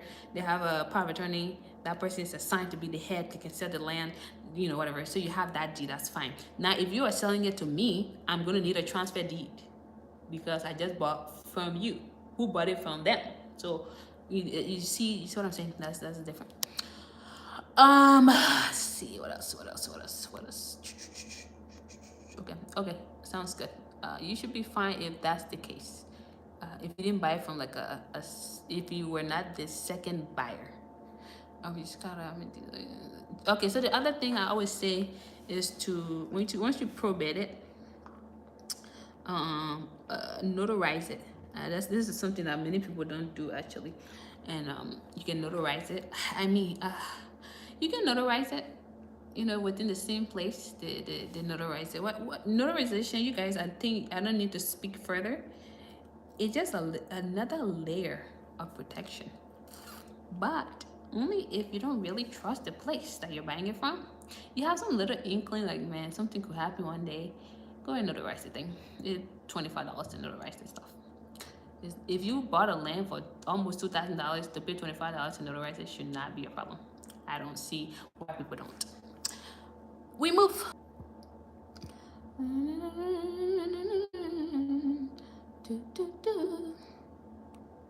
Okay, so yes, so these are actually really good questions you guys are having, and you know the conversation is good as well. Farmland. Do you have anything on the road? I do not have a land on the road. The only land that we are having, this is my personal use anyway, for a major project that we want to start, and so that's going to be on the road, and so that's the only land I have. People that have land on roads typically lease it. It's a smart thing to do, to lease it, because those things just go high in value. So yeah, any other questions? Jesus, okay, I need to really figure this out now in terms of commenting. So yeah, so I think I've talked a lot about land ownership, development, you know, encouraging all of you to go back. We have we're going to be talking about a project that's coming up, and that's grocery stores. Andrea, and I'm sure she's okay with me saying her name, but that's a project that we've been working on heavily, because I know the grocery store market is occupied by, you guys know who occupy the grocery store market in Liberia, and so this is a project we've been working on. Once we get our numbers right, we're gonna come and make a proposal to you guys. But so far, people have really expressed interest, just because I did that I did the live when I was in Ghana.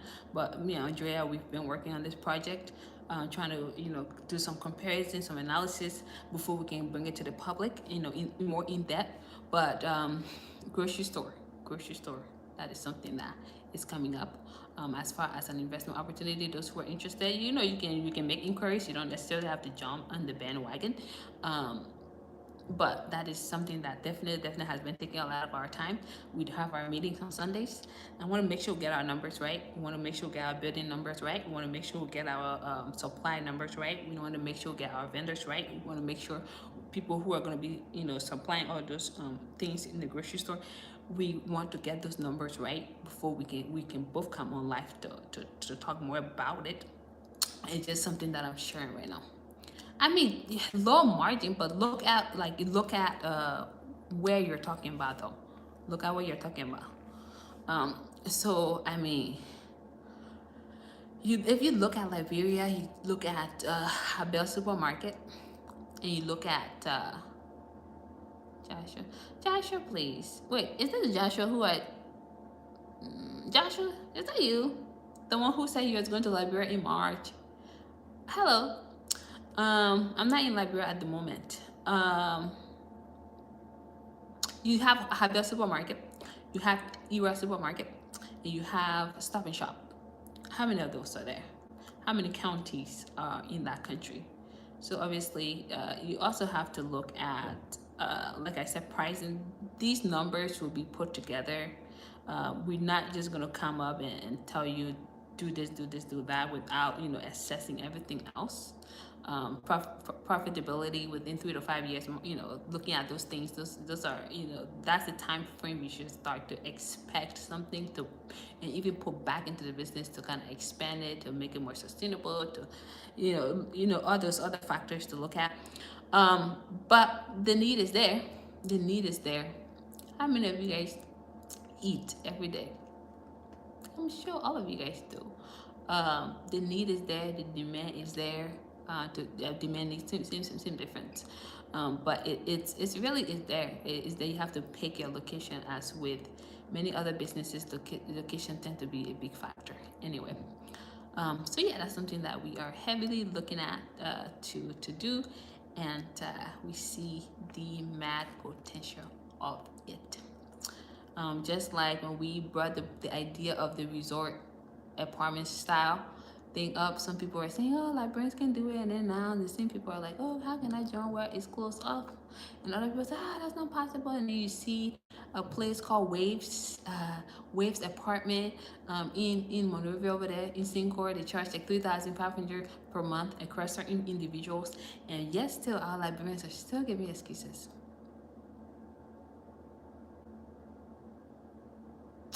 Oh, so it's a lease though. It's I don't know how familiar you are with VOA. VOA from Thinkers Village. So that's going from, okay, so rehab. Okay, so between Thinkers Village and rehab area, there are a couple of areas there. Um, yeah. I'm not in Liberia, though. I just told you. I'm not in Liberia, if that's what you're thinking. I'm not in Liberia. Anyway, so no, I'm not in Liberia. I mean, if I'm telling you that I'm not in Liberia, what will make you think I'm in Liberia? That I'm not. I'm not in Liberia. Oh, I need to charge something. Okay, give me a moment. Uno momento. Uno momento.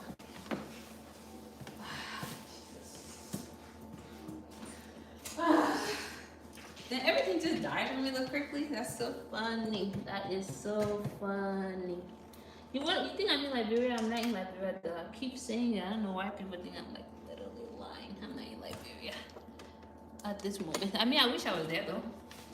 I really wish I was there. To be quite honest with you guys. Okay. No, I'm not in Liberia. Yeah. Did I miss something?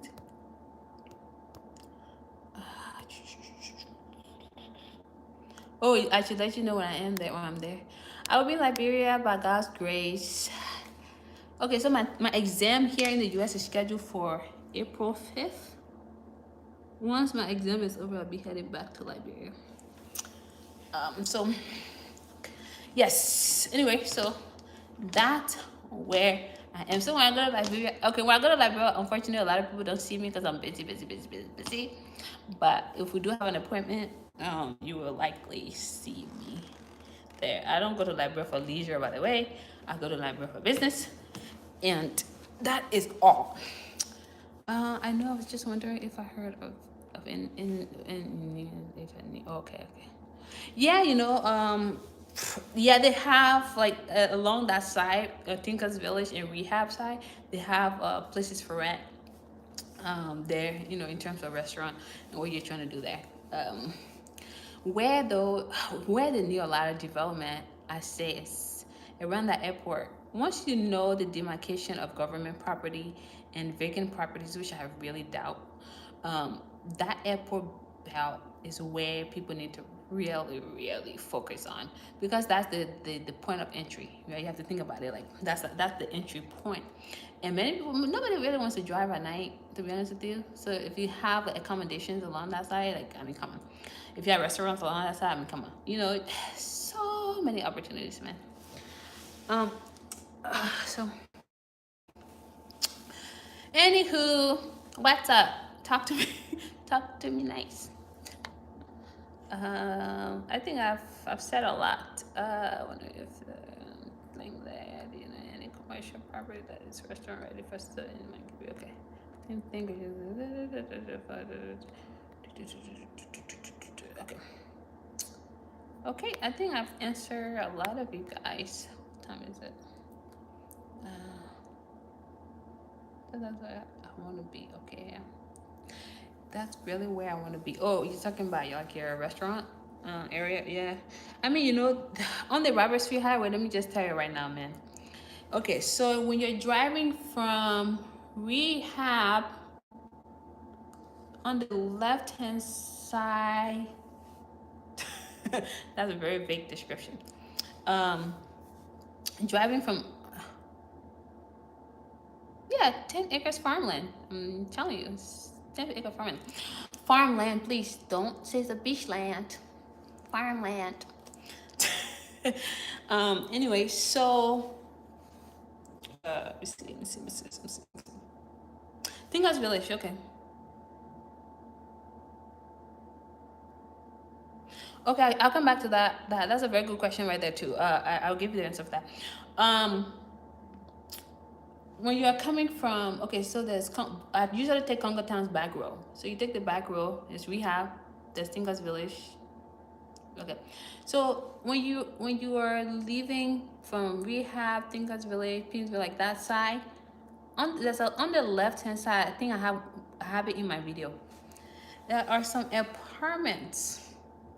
Okay, the airport, yes. This is a good place. That's where you need to be, actually.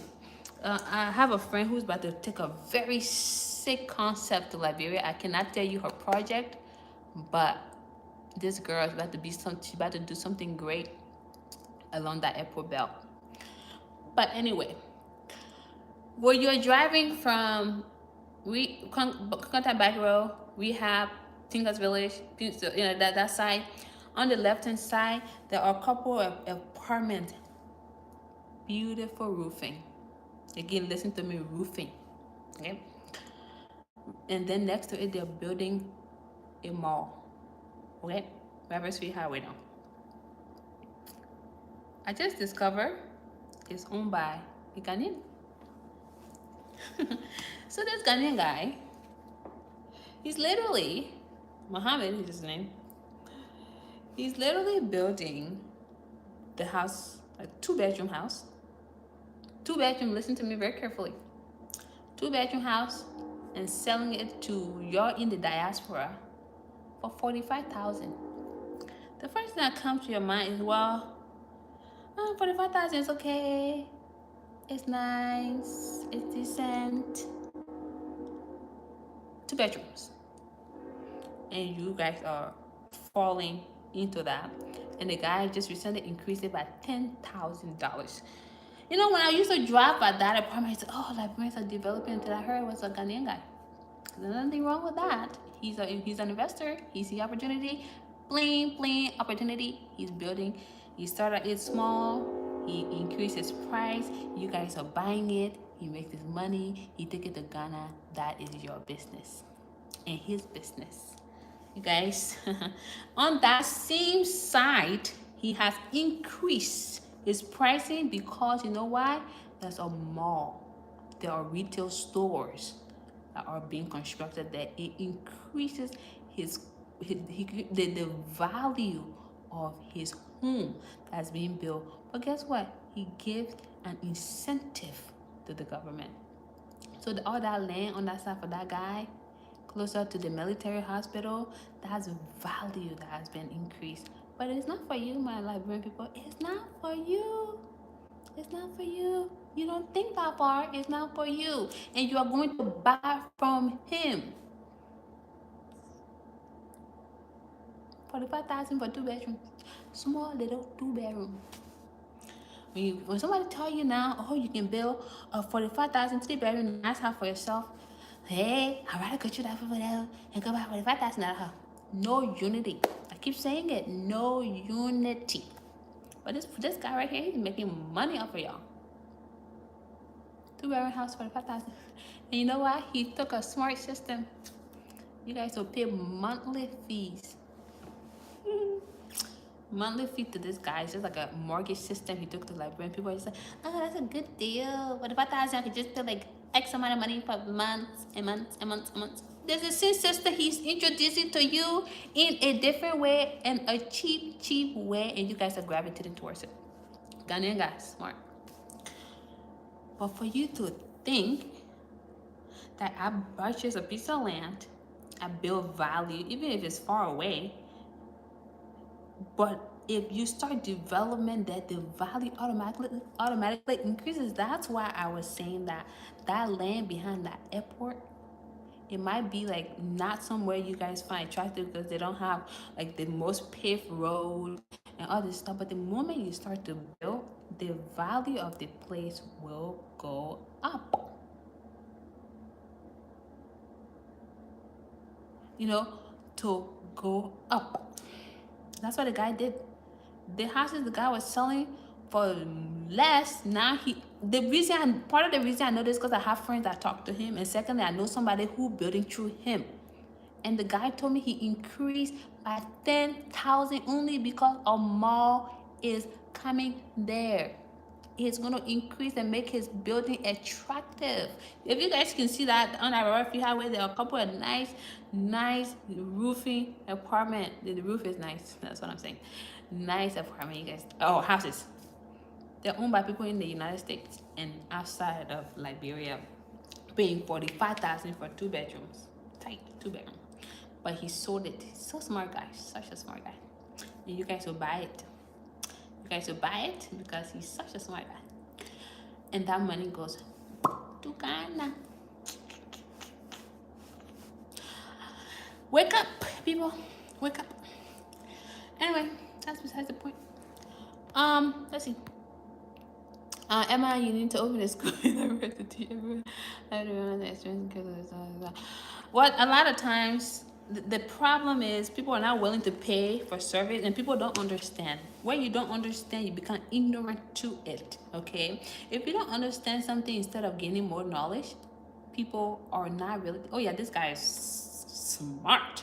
He's smart. Took that whole mortgage system over there. He knows that that's the target market I keep talking about. The target market. You think he's targeting Liberians in Liberia? I'm not trying to put my people down there, but the simple fact is people are struggling for their daily living. The people he defined his audience. His target audience are people in the diaspora, those that are going to work and earn money, are his target audience. He built.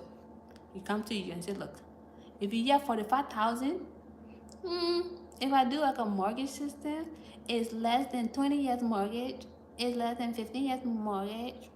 That sounds like a good deal. Boom, you run. You're gonna go buy his house. A house he probably built for 25,000. He profit 20,000. And I'm telling you that because I'm into construction. I know what things prices are. 2 bedroom. I know what the price. And he gained 20,000 from you because you were so, I don't want to say naive. Is that even the word? I don't want to insult any of you guys. Because you don't work together. I think that's a nice way to say it. But he's smart. That's a location, you know? There's something attractive at Barabbas Free Highway now. For that guy. And so retail stores are being built over there. The mall is coming over there. Schools are being built over there. Values increase. A lot of them already jumped on it. Oh, it's 2 bedroom. Oh, nice 2 bedroom. It's so decent. It has running water. That's what people want. People want comfortability. They want to be comfortable. And these people jump on it, but it didn't take rocket science for that guy to see the vision. That place was so empty.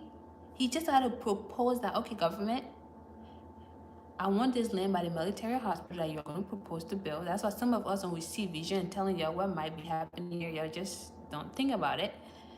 This person thought, okay, military hospital going to come here, and it's on Roberts Free Highway.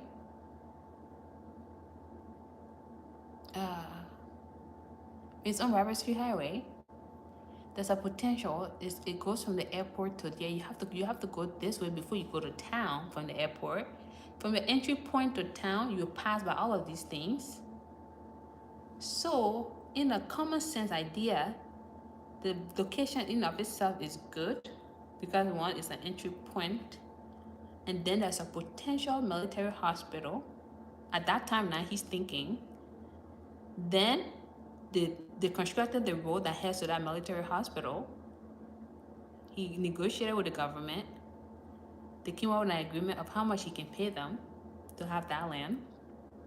In a sense, like to secure more of it. He built and said, I'm gonna sell it to them. It's like American took you away and sell your DNA, and you and then you go do your DNA test and you pay for your DNA.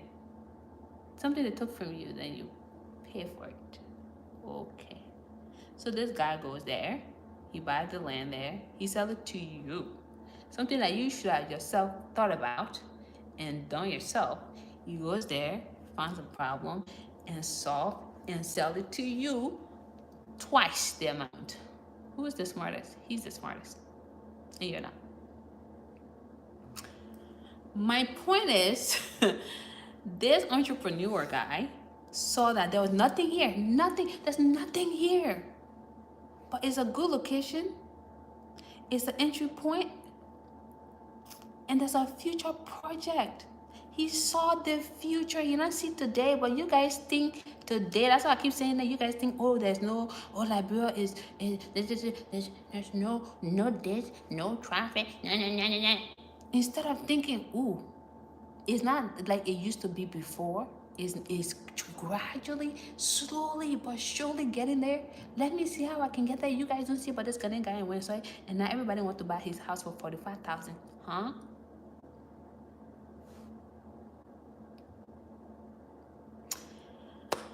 I was riding on Robertsville Highway.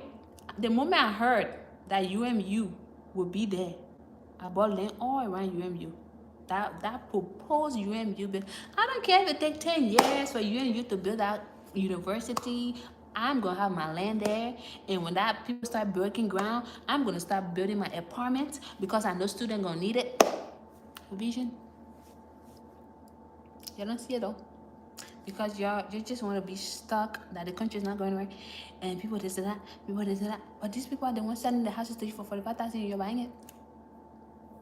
You're buying it. If I could make 20,000 profit of one house times 100 homes, whew, that's a lot of money.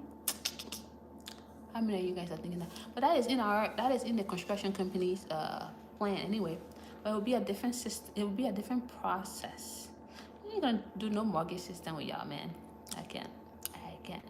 Just a different way to get our people to think outside of the box.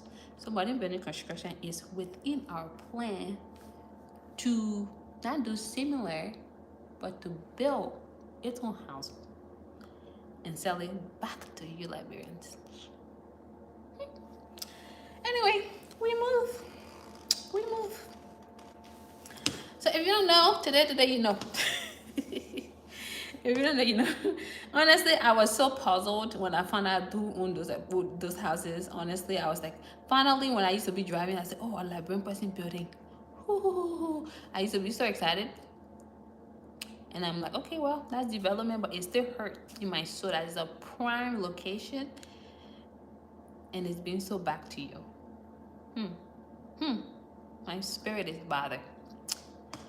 But hey, that's what entrepreneurs do. They go places, they find problems, they see opportunities, and they go in and they risk it all. And our people are still complaining. And that guy selling the house to you for $45,000, and you're gonna buy it. He's providing you comfort. You're gonna make $20,000 plus profit per house. You're still going to buy it. It's a demand type of thing. You guys know in America right now, it's not a buyer's market, it's a seller's market. But houses are in demand. Cars right now, it's crazy. Even cheap cars right now, used cars right now, is so much money. It's the market. You have to observe. You have to get in when it's right. And you cannot tell me it's right when plenty of people are there. No, it's right when you don't see a lot of people there. That's when it is right.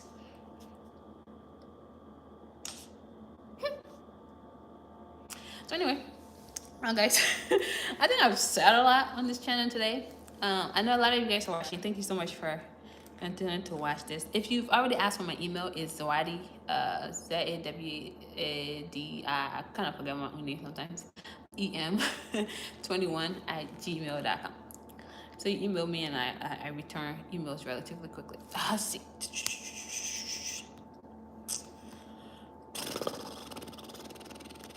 Okay, Emma, you need to open a school in Liberia to teach the people, to be honest, and I experience some crooks. You know, crooks. Crooks are everywhere. Even cops here are crooks. Even the most crooky companies in America, the insurance companies, are crooks. Bank of America, big banks are crooks. Okay, the crooks are everywhere. Crooks are everywhere. Insurance companies, big banks are crooks. In Liberia, crooks are with smiles. However, people try to avoid crooks if they're willing to go a route that is not the cheapest route. Okay, it's just a simple math. Integrity, you cannot buy it. You cannot buy integrity. It's just something that a person must have. And I would tell people every day, every time I sell land to you, it's not going to be cheap like everyone else on the market, because I need a fee to pay all my staff that are involved in this whole process. But you guys, some of y'all go and say, you know, that's Zawadi M girl. She's selling land for $2,000. The land is 1,500, and you whip your head back and forth, and you sweat to your mind that whether that land is cheaper somewhere. I'm like, huh? Okay, good. You're still gonna come back crying because somebody's gonna lie to you. So yes, the crooks are everywhere. Liberia is no exception. The crooking behavior is rampant. It's very rampant because, again, and I can speak for everyone, but I feel like because we take a lot of shortcuts, we take so many shortcuts, and people crook us because they think you don't understand. Okay, a person could come to you, a cement bag could cost $8, and a crook can come to you and say, oh, did you know that's a cement bag for $6.50? And you yell, oh, $6.50. Then you go buy the bag for $6.50. But do you know why that cement bag was stolen? That's a crooky behavior, a very crooky behavior, because you know why? You think it's cheaper, and now you're gonna get it. And at the end of the day, karma comes back. That was stolen. You bought stolen material. Something happened. Now, something that cost $80, you come to me. I say, look, I'm sending $110, and then I tell you I'm sending $110 because this. I'm gonna get you this medium. I'm gonna send this person. I'm gonna pay this person a tip money, and I'm gonna take my fee. No, that gets too expensive. I get too expensive. I already told you the truth. I give you the truth. I'm selling it because of X, Y, and all these reasons. This price. Oh no. You know, my family member told me it was, you know, it was $2, Emma. You send it for $5. That's too much. Oh yeah, it's too much. They already lied to you, because even at the end of the day, that $2 they told you about, that probably was 50 cents. But they're gonna pretend as if they're doing it for you for free. They've already added that $1.50 profit, but you think it's cheaper than me. So you, or someone else, you don't have to be me, and you just, you know, we roll with it. The other thing that people think is crook, if you guys go to foreign affairs, that's one of the worst. I don't want to put politics into it, but in my opinion, is one of the worst, okay, company in that place. Okay, I'll come back to that. One of the that organization, just that place just irked my skin, because people are not professional. That's one of the things. And I want to say people are dishonest. It's just a way of how they run the place. and that could be considered a crooked behavior. Well, I don't see it as crooked. I see it as survival of the fittest. I see it as incompetence. I see it as a lot of people who are not very accountable for what they do. They're not held accountable, so therefore they don't care. I don't see it as being crooks. So you go over there at Foreign Affairs and they tell you, you know what, to get your passport in X, Y, and Z time, you need to pay $35 extra. Sweetheart, some people do it. Some people, you know what, I want to help alleviate corruption. So I'm not gonna do it. But some people, you know what, decide, you know what, I'm gonna pay. It's not crooks. It's just they added to it to expedite your service. People will still pay for it because they want to leave that foreign affair line quickly. And then you see it as crook. It's a crook when you pay your family member $30,000 to build your house and you see nothing. They have crooked you. Some of you guys just see picture of other people's houses. Like your family member will tell you, oh, I built a house for you. Oh, this is and your spirit tells you that's not your house, but you say, oh yeah, let me keep sending money, keep sending money. And then you go and grab. There's not even there's no wawa even, right? Or there's no such thing as land. You have been crooked. Is that anything?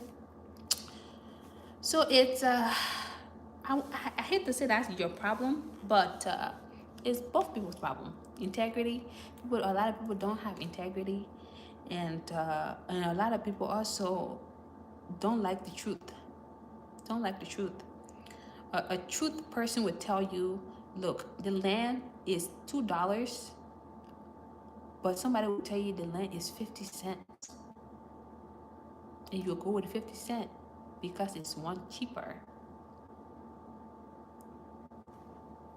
So, you know, so those are some of the things. But then if Zawadi can come back to you now and say, you know what? Oh, I have a land for $1,500 now, because I want to be on the market price now. So I can say, hey, I have a land for $1,500, and you just, oh, Zawadi is the cheapest person. Ooh, cheapest. I don't take you to the back of the devil, like the back side of the place. But if I come to you and say, you know what, I have a land at this midpoint, I'm selling it $400 more than it's cost on the market because of these. You think I'm the devil? You really think I'm the devil? Because I've been so honest with you of why I'm doing certain things. That, I think, is one of the issues that people have.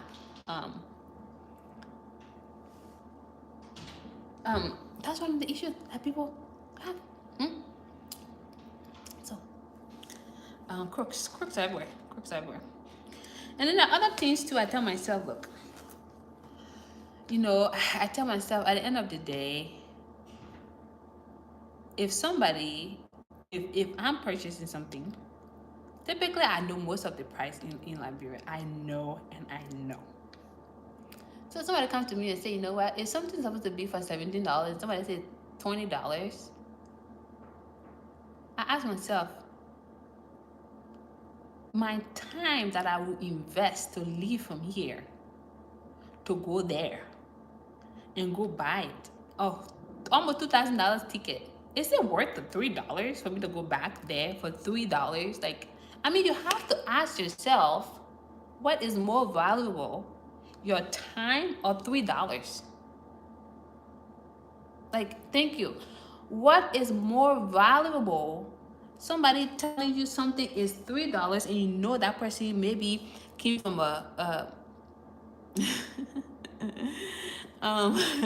that person came from what is a far place, maybe pipeline community, to go to Robert Sweet Highway to go and work for you, and now considering the transportation, they're just way underpaid, and they tell you something that's supposed to be $17 is $20. Like, you have to sometimes ask yourself, is it just worth it to stress yourself out? Like, seriously, I don't even think that's crook. I personally don't think that's being a crook.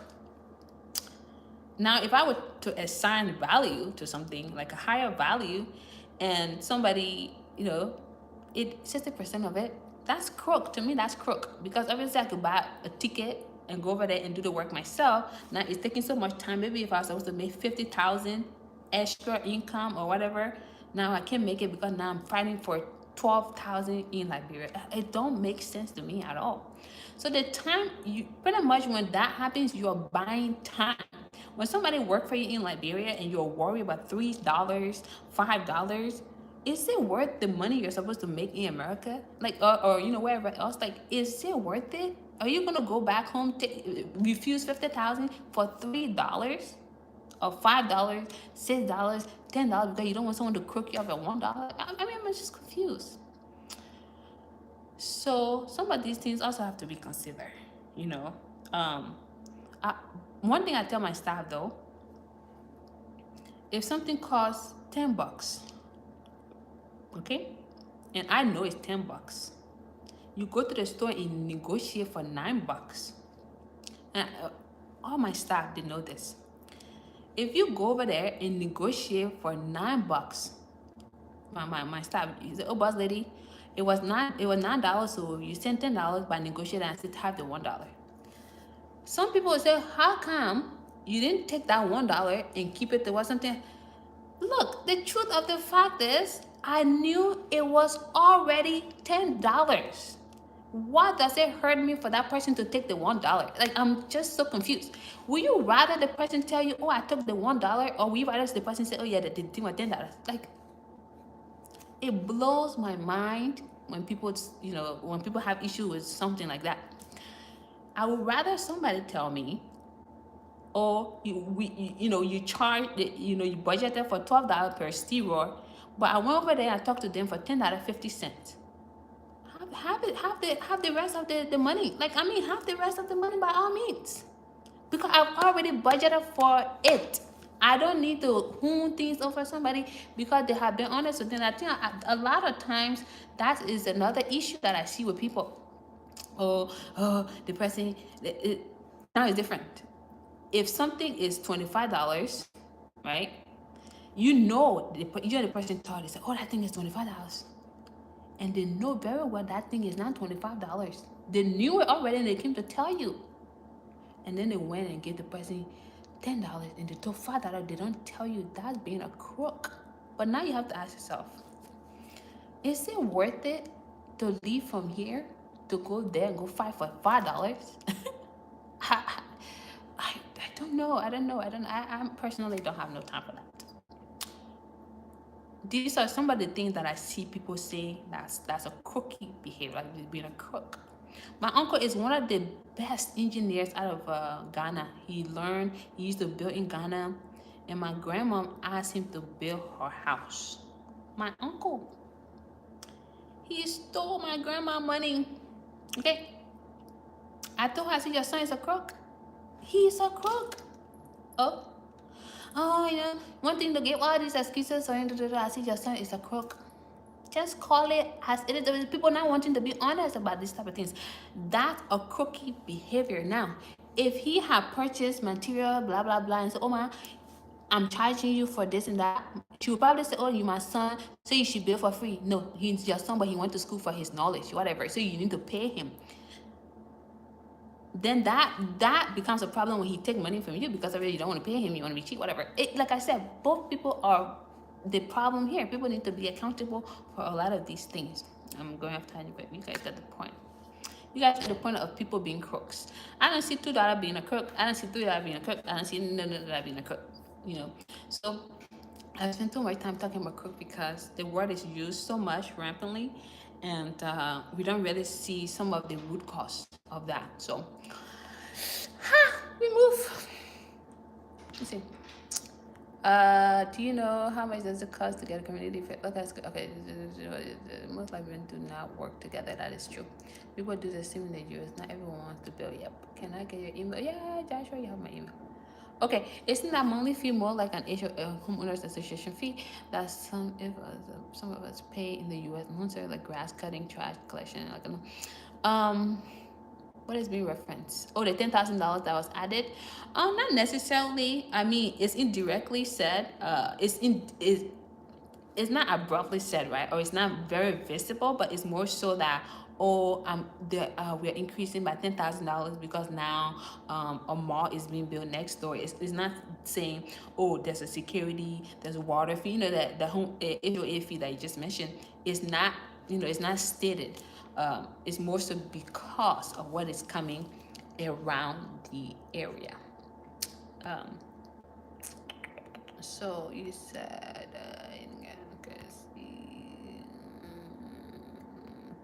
okay, people do the same in the US. Not everyone wants to build. Yeah, you see, exactly. You need capital to do what he's doing. Most Liberians do not work together. Well, yeah, I mean, like part of it, he has. Okay, so some of my research, once I heard that news, I've just been puzzled. I've been asking, I've been talking, I've been whatever.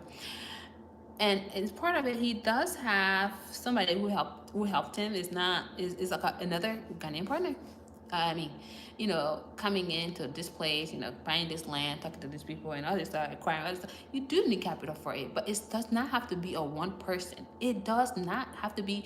You don't if you don't have 300,000, 400,000, whatever. That's why recently I talked about the resort style, and 20 people came together, and now the project's about to carry on.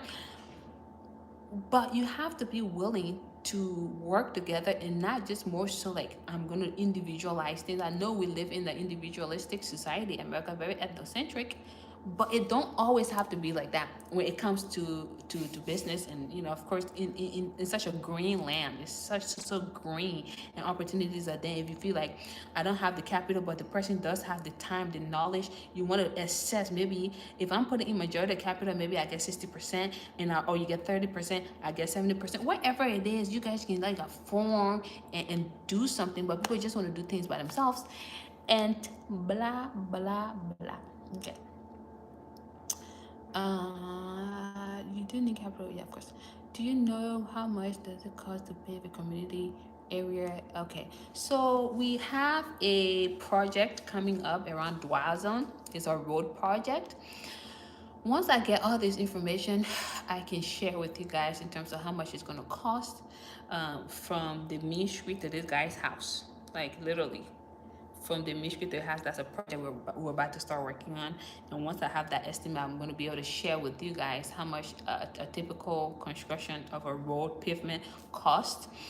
But I can tell you right off my head, I also know there is a covet, like putting covet on the road and red dirt. I also have that estimate too, to give people who are like, I want to kind of have my road done a little bit okay for the rain, so I don't have like potholes and all that. So we have that option of like just installing covet, drainage, and then just having red dirt. That's an option too that modern building construction can do.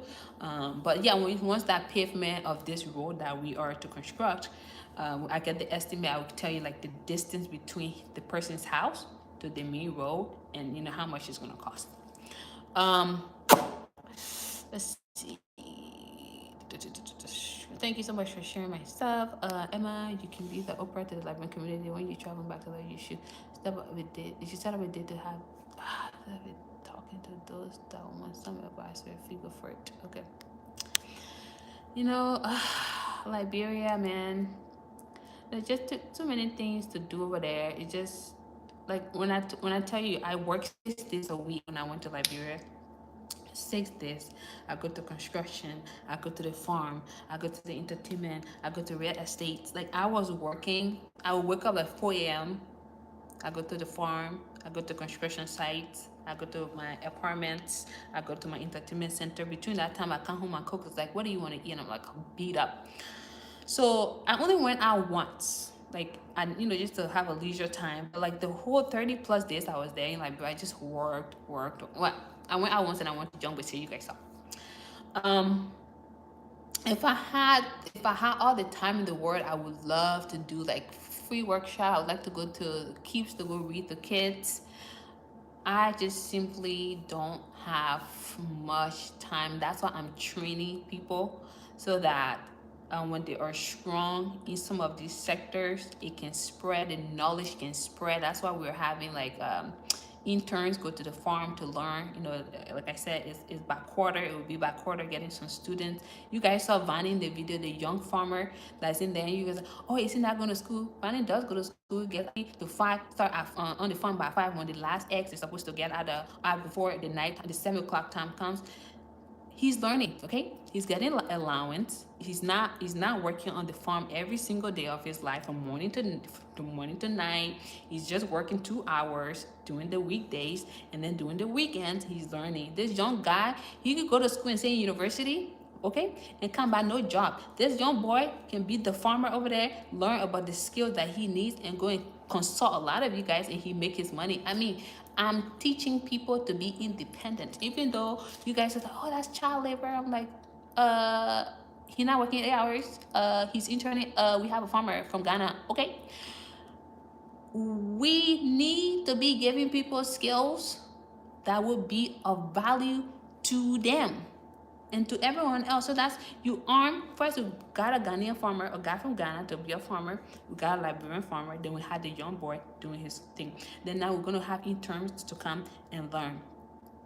We want to equip people so that way I don't spread myself too thin. The next thing I want to do over there, I was supervisor from the construction, Angie. She's the supervisor. I go over there, I train just like I would go to hospitals here and go train staff. That's the same way I go to my buildings and I go, the business over there and go train the staff. So when I'm not there, that's why I sleep good at night across most of my businesses, because I have people there taking care of them.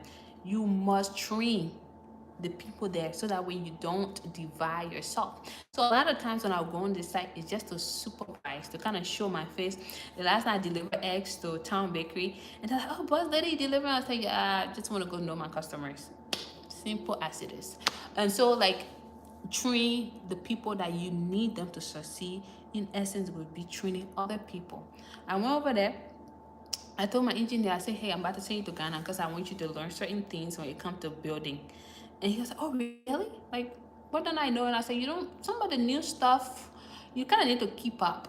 And that's like sponsored. It's going to be sponsored. And he was very, very fascinated. But at the end of the day, this company is not just going to be stagnant. We need to catch up with modern designs. And so if I feel like there's an opportunity for him to go somewhere and learn something else, he has to go. And so in order to not spread myself too thin, I have to give people the skills to be able to do that. And I give them autonomy to decide by themselves. In essence, make my life easy, make my job easy, and I have the ability to spread and do other businesses. Because you know what? The other businesses can manage themselves. So anyway, we move. And then the other thing that has been very successful is having partnership. It's very, very, I've said this, Eggland is Eggland because my partner Kelvin, he has the mind of agriculturist. He is in the agriculture sector. So you get yourself with people who know what they're doing, and then your skill can match. And what his strengths are, not my strengths, and vice versa, and we complement, and it works because of that collaboration. And the resort thing that you guys see, 20 people, the least a person wants to do is to divide profit by 20 people. But you know why? Collaboration pays. I'm not gonna have 200,000 out of my account to go do that business. Well, 20 people come together, at least I pay less money to start that business. I see it like that. My portfolio has been diversified. So we're not really working together, and we must think outside of individualistic mentality and think more of a collective effort and see the benefit that brings than not. Very important. So we move. We move. Okay. Let's see. Emma, you can be Oprah. Oh man, Oprah is so like this lady, man. She's so whatever. What we did to stop getting beat. We contacted the supplier and then tell them what we need and have the workers go and pick up the materials. That's good. That's another way too. That's another way as well.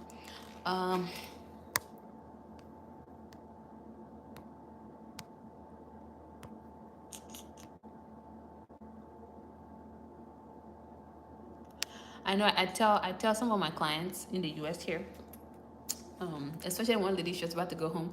We were about to build her house, 4 bedroom, 4.5 bath. And my team had a meeting with her. And before she left, I told her, I said, look, I want Liberia to develop, so I'm not only after money, okay? When you go over there, you have a meeting with my team, go with them to the material store. When you go with them to the material store, don't say anything, man. Once the people hear your series, okay? The people, they can just smell your series, or even if you're speaking Kolokwa, the people just know you are from America or from somewhere else. So they automatically have price for series. They have price for skin tone. They have price for all kinds of things. So be quiet. Let the people on the ground negotiate for you. And she was like, oh my God, yo, the sand that cost us and so, oh, it was so cheap. Well, because I'm not just here to drain you off your money, but also to make sure that my people are working, they stay working, and you have a home that is, within reasonable price and is modern and can go along with for you. That's the point. So, collaboration, very important. What time is it? Okay, so it is 6:20 p.m. I will soon have dinner. I will soon be heading out. I gotta kind of freshen up and go out and go have dinner. But we move. What else? And something else that. Anyway, you guys have any questions before I can kind of bounce? Any other questions here?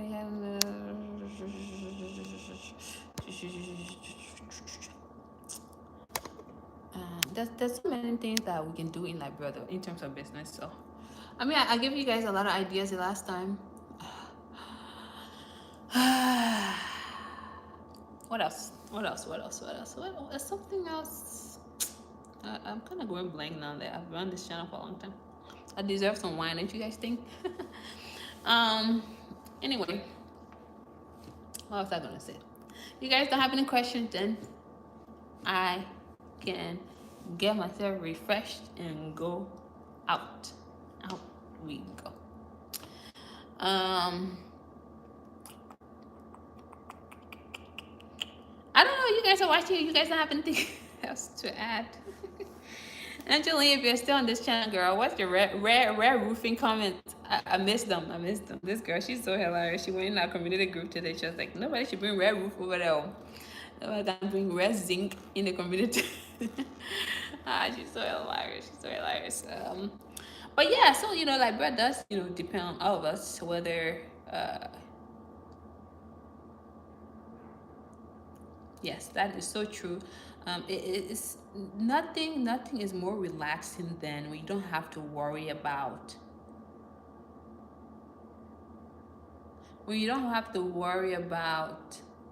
the day-to-day things, and if some of you guys have children, you don't want your kids to worry about finances. Obviously you want to teach them financial literacy and don't make everything just come out of your pocket and you do everything for them where they're so reliant, but you want to make sure you build generational wealth that your kids can benefit, and in addition to that, making some type of impact. It's very important, man. It's important that you can leave somewhere, you can just hop and leave, and without like people just over your shoulders. It's just financial stability, man. It's I don't know if I would say it's a right, not necessarily a privilege. Just the happiness is a right. Financial stability is just right, and we should have it. If you can, you should have it. Money in the bank is like this digital, man. It's digital. It's like you don't see it. So you make you put money in the bank. You think you have all this money in the bank. That's why you have all this money in the bank, and you go there and say, look, I want $10,000. They want to tell you can't have your own money now, because it's not you don't have money there. You don't have the physical capital there. You have digital things happening. You have all that. So invest in assets, okay? That's how you see it.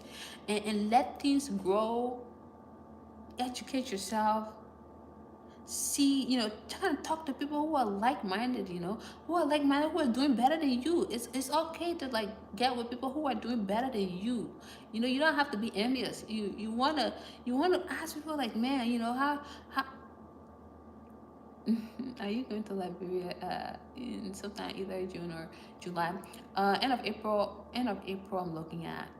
End of April, because my exam is on the 5th. End of April. And if my uncle's wedding is in May, so I have to go. You get no rest, single. Okay.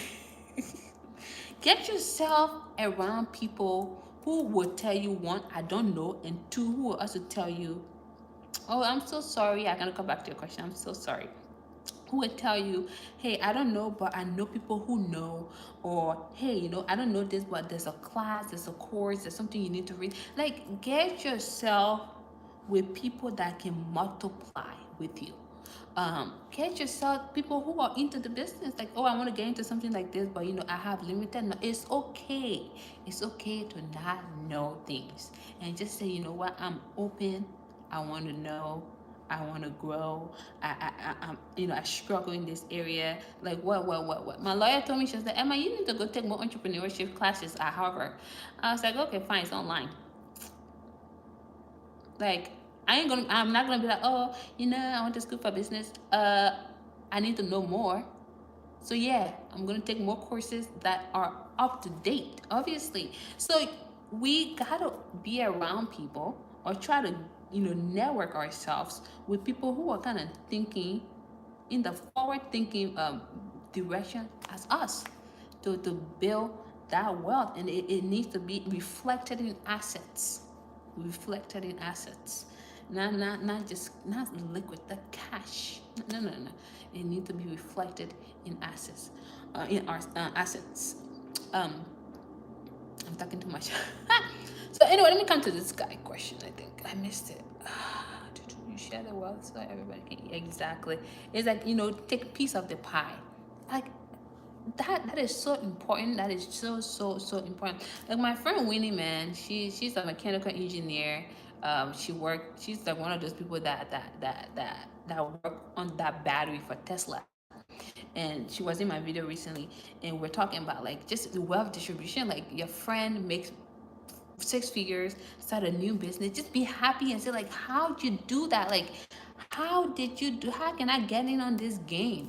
I have another friend who we send each other stocks information, crypto information all the time. We just study, and we're taking courses and doing all of these things, and we just build around that. And then I also have friends who are into real estate. I'm like, man, how did you flip that house? Like, surround yourself with people who know more than you, also more than you, and who tell you, I don't know, but I know a referral source to give you and for you to learn. Easy. Okay, let's see. Easy. Okay, so you can share. Well, yeah, exactly. I think you overlooked my question about buying bathtub. So okay, so sorry about that. Let me come to that. So there are a couple of stores in that country that carry some qualities. Okay, I mean, if you want to associate quality with European things, then they have city builders. They get the materials from Spain. However, very costly. I in my observation, when it comes to bathroom items, those things tend to be less costly in Liberia. Okay, again, that's just in my building experience. Those things tend to be um, a little cheaper. But then the only thing I personally would say have more quality, if you buy it from Liberia, just the toilets, like the commodes, like everything else. Kitchen sinks too. Everything else is just like overpriced, and the quality is not that great. If it's of quality, city builders, I don't like to promote these people businesses. Mm. They have it, whatever. But please, if you can do your cost analysis and you feel that you need to get some of the items from here, I would really prefer that. um I got a lot of my, I know, I got my mattress, I shipped my mattress from here. It was in a box. I don't know if you guys have ordered where the mattress is in like it's like foam. It have like plastic, and once you open it up, it blows up, whatever. And I send my best sets, everything I have over there, or I ship from here. In terms of cost, in terms of my quality, it was much better. So I prefer to get those things from here. But my toilets, my sinks, and all that stuff, my hot water, I have hot water in Liberia. I know I get cold really quickly, and so those things I bought from there. Certain things I prefer to get it from here because again it's cheaper, it has better quality. Okay, I'll come back to that too. It has better quality. These are like the finishing touches of your place. So bathtub, they have glass. They have a glass company, but they tend to run out of, the transparent. They tend to run out of the product very quickly because it's one company. It's one company. So if they're selling one piece of glass for $65, you're still gonna buy it because it's just one of them there. And so if you can get your materials from here and it can be shipped for cheaper, please, I would prefer you get that because one is quality and second is cheap, or cheap, affordable. And so you spare yourself the headache of less quality. That's from, I hate to say China. A lot of things are from China too, but just get your stuff from here. Um, it's better. Certain things though, of course, like I said, combos, like sinks, those type of things. You can get from, unless you want to get like very fancy things that they don't have at City Builder, then you can get it from the US. Um, you share, okay. Is there any more beachfront property? Today, okay, so I just sold 2 lots today, and I'm selling 1 acre on Monday, and then somebody wants to buy 2 some on the other side. So then there's 1.5 acre beachfront that I have left on a specific site. So yes, so I still have beachfront. There's an ocean front and there's a beachfront. 2 different things. A beachfront hit the coastline. Ocean front, you can stand and you see the ocean. 2 different things. 2 different things. I have ocean front and I have beachfront. Okay, let's see. No, Julia, it's okay. Do you prefer buying your house materials from the USA? I said some materials I prefer to get it from here than get it from here than back in Liberia. Example, recently the entertainment center, I haven't given you guys update for many reasons, but the entertainment center that is being built over there, I purchased my doors, my bathroom doors. The style of bathroom doors that I ordered in Liberia, they're so different across everybody's bathroom doors over there. The design is great, but the wood, to get that wood that I used over there, they were like, you need the Firestone wood, you girl, that stuff that you picked, you need the Firestone wood. It's a hard wood and it's varnished well, and these doors they don't have it in Liberia. And I said, y'all gonna produce the doors here, okay? You have the material, just produce the same concept. You guys, I'm gonna show you the bathroom doors when I'm doing the next video for the entertainment center. The materials are there for those type of things. The doors, I'm not really gonna get it here. I can get it from there. Even if they say they don't have it, you can make people get things, especially if you know the things are there. So certain things you can get from Liberia, and others just get it from the US. It's just more quality, it's cheaper. Like I know you guys, chandeliers they sell as Eagle material store, Painesville, in town. They have all of those things that, but it's more costly than if you were to get it from here. So that would be my advice. I know I order my solar panels from China. There's just certain things are cheaper from here than there. So I just do it that way. Let's see. They have loaned that. Okay, they have loaned that money out. What are we talking about in terms of loaning the money out? Sure. Okay, okay, that's what you mean. Great advice, thank you. Okay, I'm too late. Sorry, Julia. No, you're good. Do you know any business shipping partners in Houston, Texas? I have this guy. His name is Marshall. You can email me, and then I will email his number. He tends to have like partners in like Arizona, PA, Atlanta. Did he say he have somewhere in Atlanta? No, he said he has somewhere in California. Yeah, he's in California. And so like I'll ask him, and then I'll give you guys the information. Okay. I'll give you guys the information. Yeah, so if you don't have anyone in Houston, I would talk to Marshall. Like if you email me at zawadiem21 at gmail.com, I will send you Marshall's number, and then you can contact him. Hey, I was recommended to you by Zawadi. I would like to ship, blah blah blah. You guys can connect, and then he will let you know who his partners are for that specific area. He ships my stuff all the time, so. I'm emailing to know about the beach. Of course, now about the beach. Okay, sounds good. Once I get an email, I respond to you. I typically do a breakdown, but I want to know, are you a Liberian? And then I like to also talk to you before I sell the property to you. So we are on the same page of development, because for what we're doing for these new communities that are opening, I have a time limit on when you need to have your house, because there's no reason people need to just buy land and just keep it there, cornerstones. I don't have no time for that. So somebody in this group knows that the limit, you buy the land, you need to build within 2.5 years. Okay, you don't build within that time frame, I refund you. I have the money, I got time. Okay, now we can talk about it. You can tell, I have this project, I can do my project in 3 years. Look, that's the cutoff. You can't buy land and just have it sit. No, you got to bring about development. That's what we're preaching on this channel. And you can tell me you want to buy land, let it sit for 17 years. Man, by the time it's 17 years, I'm already old.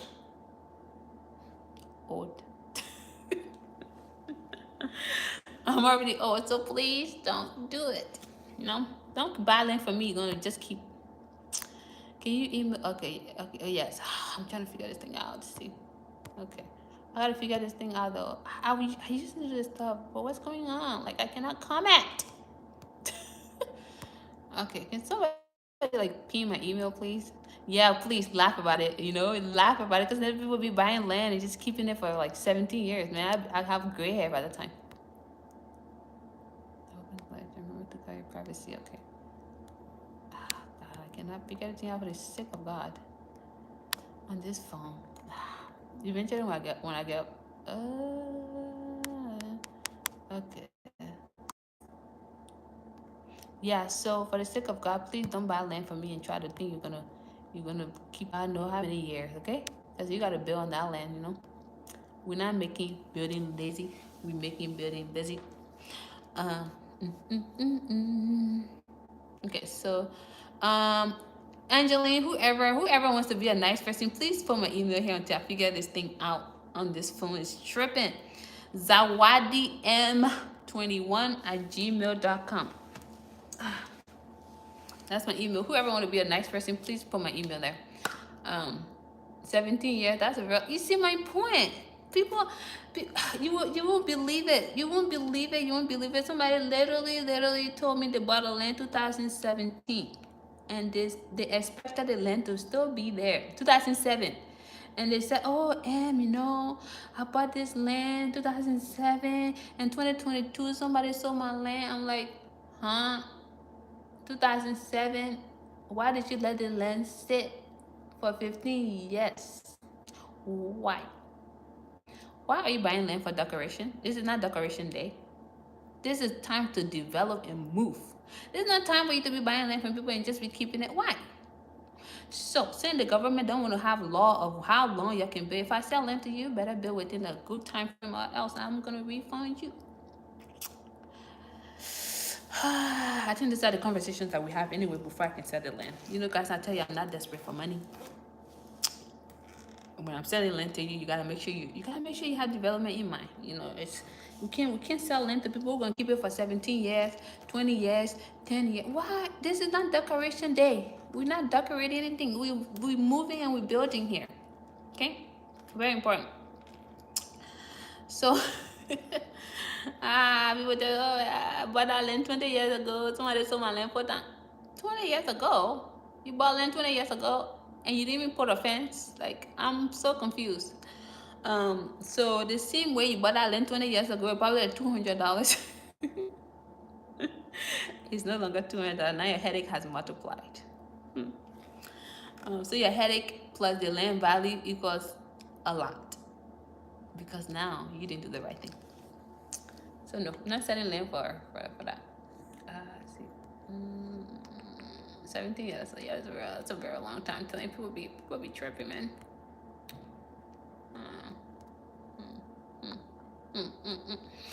So yeah.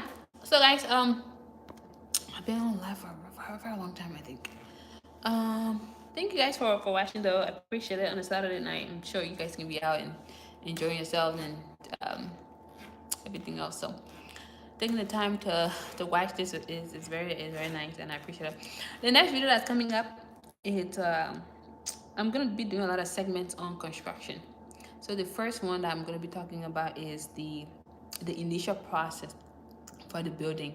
So I'm gonna start off talking about your architectural plan, and the next phases before you can even get to a foundation. Then after that episode, perhaps it's a series I'm doing, then we talk about the foundation, how much it's gonna cost you. So if you have a 1 bedroom modern building, and I'm not talking about Babati house, please. Modern building. I'll give you guys even a picture of. We don't do a lot of 1 bedrooms. We do like 2 bedroom, 3 bedroom, 5 bedroom mansions people are building. I'm gonna do a price comparison for the foundation. I'm gonna give you, okay, if you're building a modern 1 bedroom apartment, the foundation of that, this is the cost. These are the materials. So that's how I'm gonna be sectioning these. I'm gonna like break these episodes down.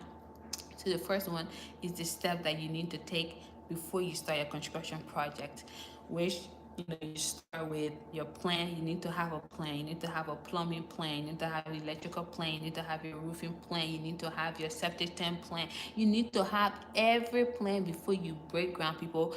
I can't stress this enough. You need to have all of these things. So I'm gonna I have the video. I'm gonna like highlight all of those things. Oh yeah, I ordered mine from China. There's this young guy named Prince that he runs after the stuff for me. He purchases it. You give him like a little compensation. Like for me, I pay for the service. I don't really care as long as my stuff is being done. Prince, like he will get you the best product. He lives in China. Very legit young man. Put your stuff on the container. Get your stuff to you in China. There's a guy. His brother does the installation. It's just a easy stuff. But I can put you in touch with him too. You guys can chat. Very affordable, depending on the kind of appliances you have in your house. For me, I have a refrigerator, microwave, like all those things are in your house, and so the kilowatts is going to be different. So yeah, you guys can chat, and he'll tell you what it is that you need. The other what I was saying. Oh yeah, so the video is coming up for the phases that you need to buy back before you break ground. Please stop asking me for estimate. Like, I know I can give you estimate real quick, but you need to do the right things. You need to get an architectural plan. You need to make sure the engineers see your site, because site A could be water land. Yeah, I'll give you Prince number. You guys can chat on WhatsApp. You just tell, hey, Zawadi recommended me, whatever, and let me know what he's saying, and then we'll go from there. But it's relatively a good process. This young man was recommended to me by someone. I tried him. I talked to him. We're trying to get some more other things through him. So I mean, it's fine. He's there. He's living in China, doing his little thing. So if he charged a $50, $100 fee, I don't care. $150, I still don't care, because the time it's going to take me to go to China and go buy that material, it takes so much money from me. So I don't care. I pay that fee. So you need to make sure you get architectural plan. It's very important the engineer visit the site of your construction. because that will really help in terms of knowing what you need, what if it's good for like a 2-story, 3-story building house, you are in a problem. So don't just rush for estimate, people. It's coming up in my next video. Don't rush for estimate. Let the engineer go. Let people do their jobs also. Let the engineer go. Let he or she, now they have female engineers all over the place. Let them go assess your site, make a report back to you. Okay? Then allow them to get an architectural plan, like I said, detail everything, the measurement, everything. Just know the planning of everything. You guys review it, try to understand, ask questions. Then they do the estimate based on the visit, based on your plan, everything. They do the estimate. Then there's a very important role here that you need to also understand. The next thing will be the profile. Profile. They do the profile. It's a fee. I also break down the fee in the next video as well. The profile. They do the trenches. They do the column pits, foundation excavations. All that is done, well planned out. Pipes, things, how the things need to go before you get to your foundation. So there are levels.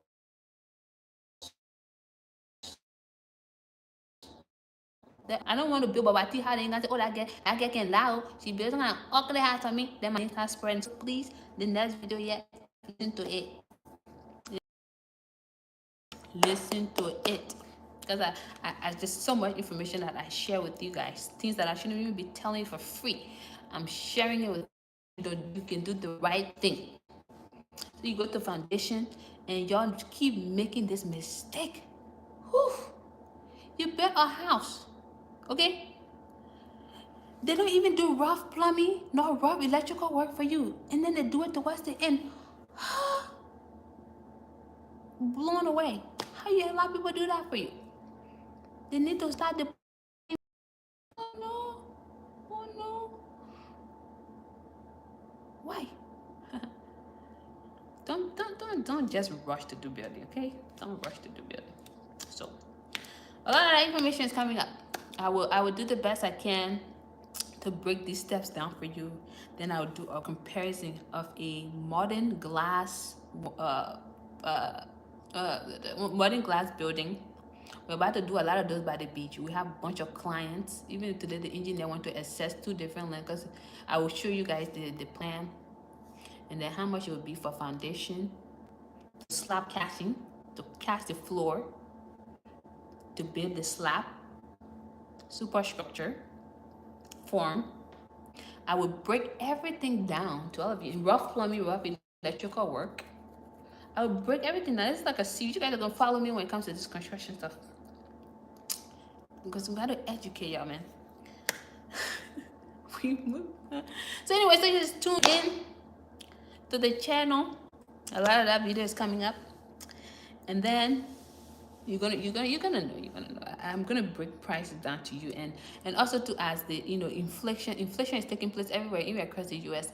As things are going up, I'm gonna update you too, and give you like some of the wiggle room and how you can go about negotiating for things as I do these videos.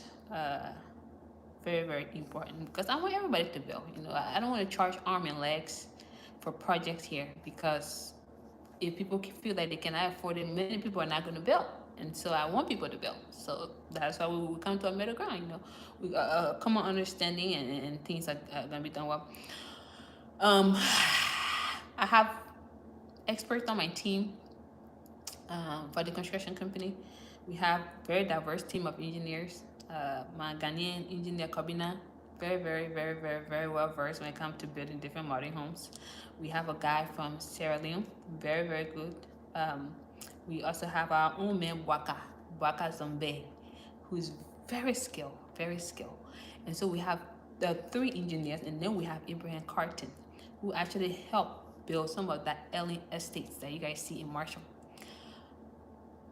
Very well versed team of engineers here. And so you're in good hands, but you got to see the stuff to believe it, man. and that's where a lot of this knowledge comes from. As you guys know, I'm not a I'm not a builder, but I did project management a lot, for hospitals. I did root cause analysis for emergency room. I took the wait time from 15 minutes to 8 minutes. I did a lot of, these kind of projects. So I know how to manage a project. And so that's where my expertise comes in. But these guys are real skilled engineers, masons, electrician. And I just said, hey, I don't know anything. Tell me more. And I'm just the business aspect to think, to execute. But you are the one who have the mind. Tell me everything about it. So that whatever I learn, I talk to my other engineer friends here, and it's like, yeah, it's the same thing. Just different place. I bring the information to you, and I'm well experienced when it comes to now the buildings that we do. Like I can tell you in my sleep what something costs, and it could change tomorrow. But what it is now, I can tell you what it is. If somebody tells you the foundation supposed to be like 100,000, I'm like, yeah, right. I just that's impossible for a house at least. So, you know, that's all that's coming up. That's the knowledge I want to give all of you guys, because I know the life here. I also know the life back there. So I'm like a middleman. Don't see me like, oh, that's your company. You're just here for money. No, it's not. Building a 7-unit apartment in Broadville relatively soon by, June. And we're going to start this project. And so the kind of material that is needed to build by the ocean is 100% different from what you need by some type of dry land, because you're messing with sea breeze. If the sea breeze messes up that steroided, your house will be a shamble. It's not right. So these guys, man, they know what they need to build, and it's costly to build by the sea, but man, you have to look at it long term, man. It's like ocean. Is that view, you pay for views actually. That view, the kind of investment when it comes to view, it comes with money. You have to put in money to get money. It's just a simple math. Put in money to get money. Build a decent place to get money. That's just what it is. Um, we move. uh, if you guys want to book any consultation, go to Modern B, Modern MODERN B Construction.com. You are going to see our construction company there. Is it still used the different materials on a river? Fresh water. Yes, the roofing of a river property is different from a dry land, is different from a sea land. So many of you guys wonder, like, man, why does she have that aluminum by the river view over there? I have that there because that is what is suitable for that land. How could I use different roofing? But look, I'm building by the river. And secondly, that river that you guys see, if you take the boat to like Barracuda side, looking to that entertainment center to the Barracuda side, that's the ocean. So the ocean breeze is blowing over there. So I put anything over there that's not aluminum, and it's just gonna eat it up quick. Decra is good too though. Decra is like the Spanish style roofing, but a piece of that. I mean, it's a long term. Honestly, Decra roofing is best for the sea, or just like leave it like an open rooftop. There are a lot of different things they can do there, but like Decra roofing is good for the sea breeze. Those $10 per piece, mind you now. It'll tell you your house to have like 20,000 pieces or 2,000 pieces, man. 10 times 2,000 pieces, man. You gotta invest that money. That's again is the value of what it is you're gonna have. So it's important. I mean, unless you're getting your stuff from like a nearby country that's cheaper, maybe $5 per. Okay, so yeah, thank you. Let's see. So yeah, so there are ways, man. Decra is good too. Decra is very good. Decra is good. I believe for going forward, Decra is what I intend to use on a lot of my projects. So Decra and like open roof concept. Not necessarily putting anything or anything like that. I mean, it really depends. If it's by the water, like my engineers will advise The best thing to do to me is to have an open rooftop so you can enjoy the view. Yeah, exactly. If you live next to the ocean, or if you look, because where you guys see that entertainment center, that building that's there, we're going to be demolishing that building on Tuesday. So where that building is, we're trying to put like apartments to overlook the river. So that means it's going to be like a rooftop. So anywho, we move. No more thing, no more decor. It's gonna be open if the view is nice, obviously. That's the goal. That's usually the goal anyway. But yeah. Anyway, guys, thank you for tuning in. It really has been a great pleasure chatting with all of you. Thank you for supporting my content, sharing it, leaving comment. You know, come here, YouTube, man. It's just a different element because I'm just usually I'm not shy. I do well socially. I converse socially well. It's just coming in front of the camera and just talking. You guys can tell I'm a little nervous. Lately, I'm getting better, but I'm not. I do have a knowing good photographer. Um, I'm not a very. I just don't like too much. I just do the best I can to sit on here. That's the point I'm making. But yeah, so that we have camera. I know Liberian TV, Mr. Jefferson Sagba, he has been doing something great, doing videos for people who wants to see events, who want to see things that are happening with their loved ones in different places. So he does the video aspect. As far as a good photographer, I have to ask this person that I know at KMTV to see. Yeah, I know. I don't know him personally, but his name is Joma. I don't know a lot of you guys have seen his work, but he's a good photographer also. But I also know somebody at KMTV who will be able to point me in the direction of photography. So if you guys want to email me, and then I can connect you with Emmanuel, and he can give you like more idea about the photography. But if you're looking for videos too, like Brent TV does that. I needed to put that's a you know what, you're being smart, because people who do Airbnb, they don't understand the value in pictures, man. Like they don't understand.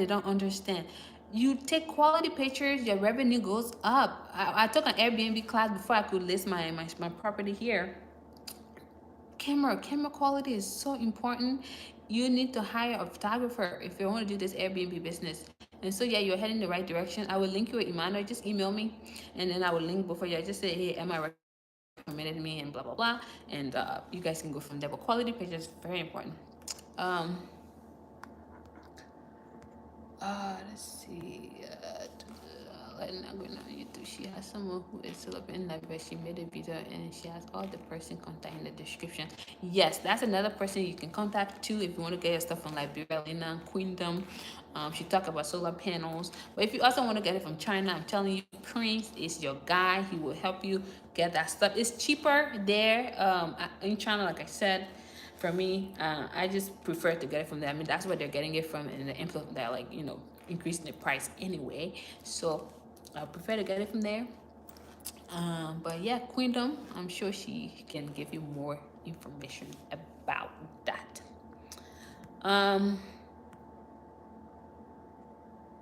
So yeah, email me and I will redirect you to the person for the photos. Okay.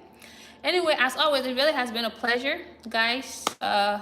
Take care. Have a pleasant evening. I know it's Saturday. Enjoy yourself. Don't do things I wouldn't do. Don't get too drunk. Be nice. Be blessed to each other. And Liberia comes first. Okay. Bye. Oh wait, we need to thank you. You're mad. Sounds good. Thank you. Yeah, Airbnb, man. Airbnb, the game for Airbnb is so strong. It's so strong, and especially now these days, people are going back to Liberia a lot more than before. So there's a need for that. So yeah, let me know. I'm always here for help. Take care. Bye. Bye. Peace out, y'all.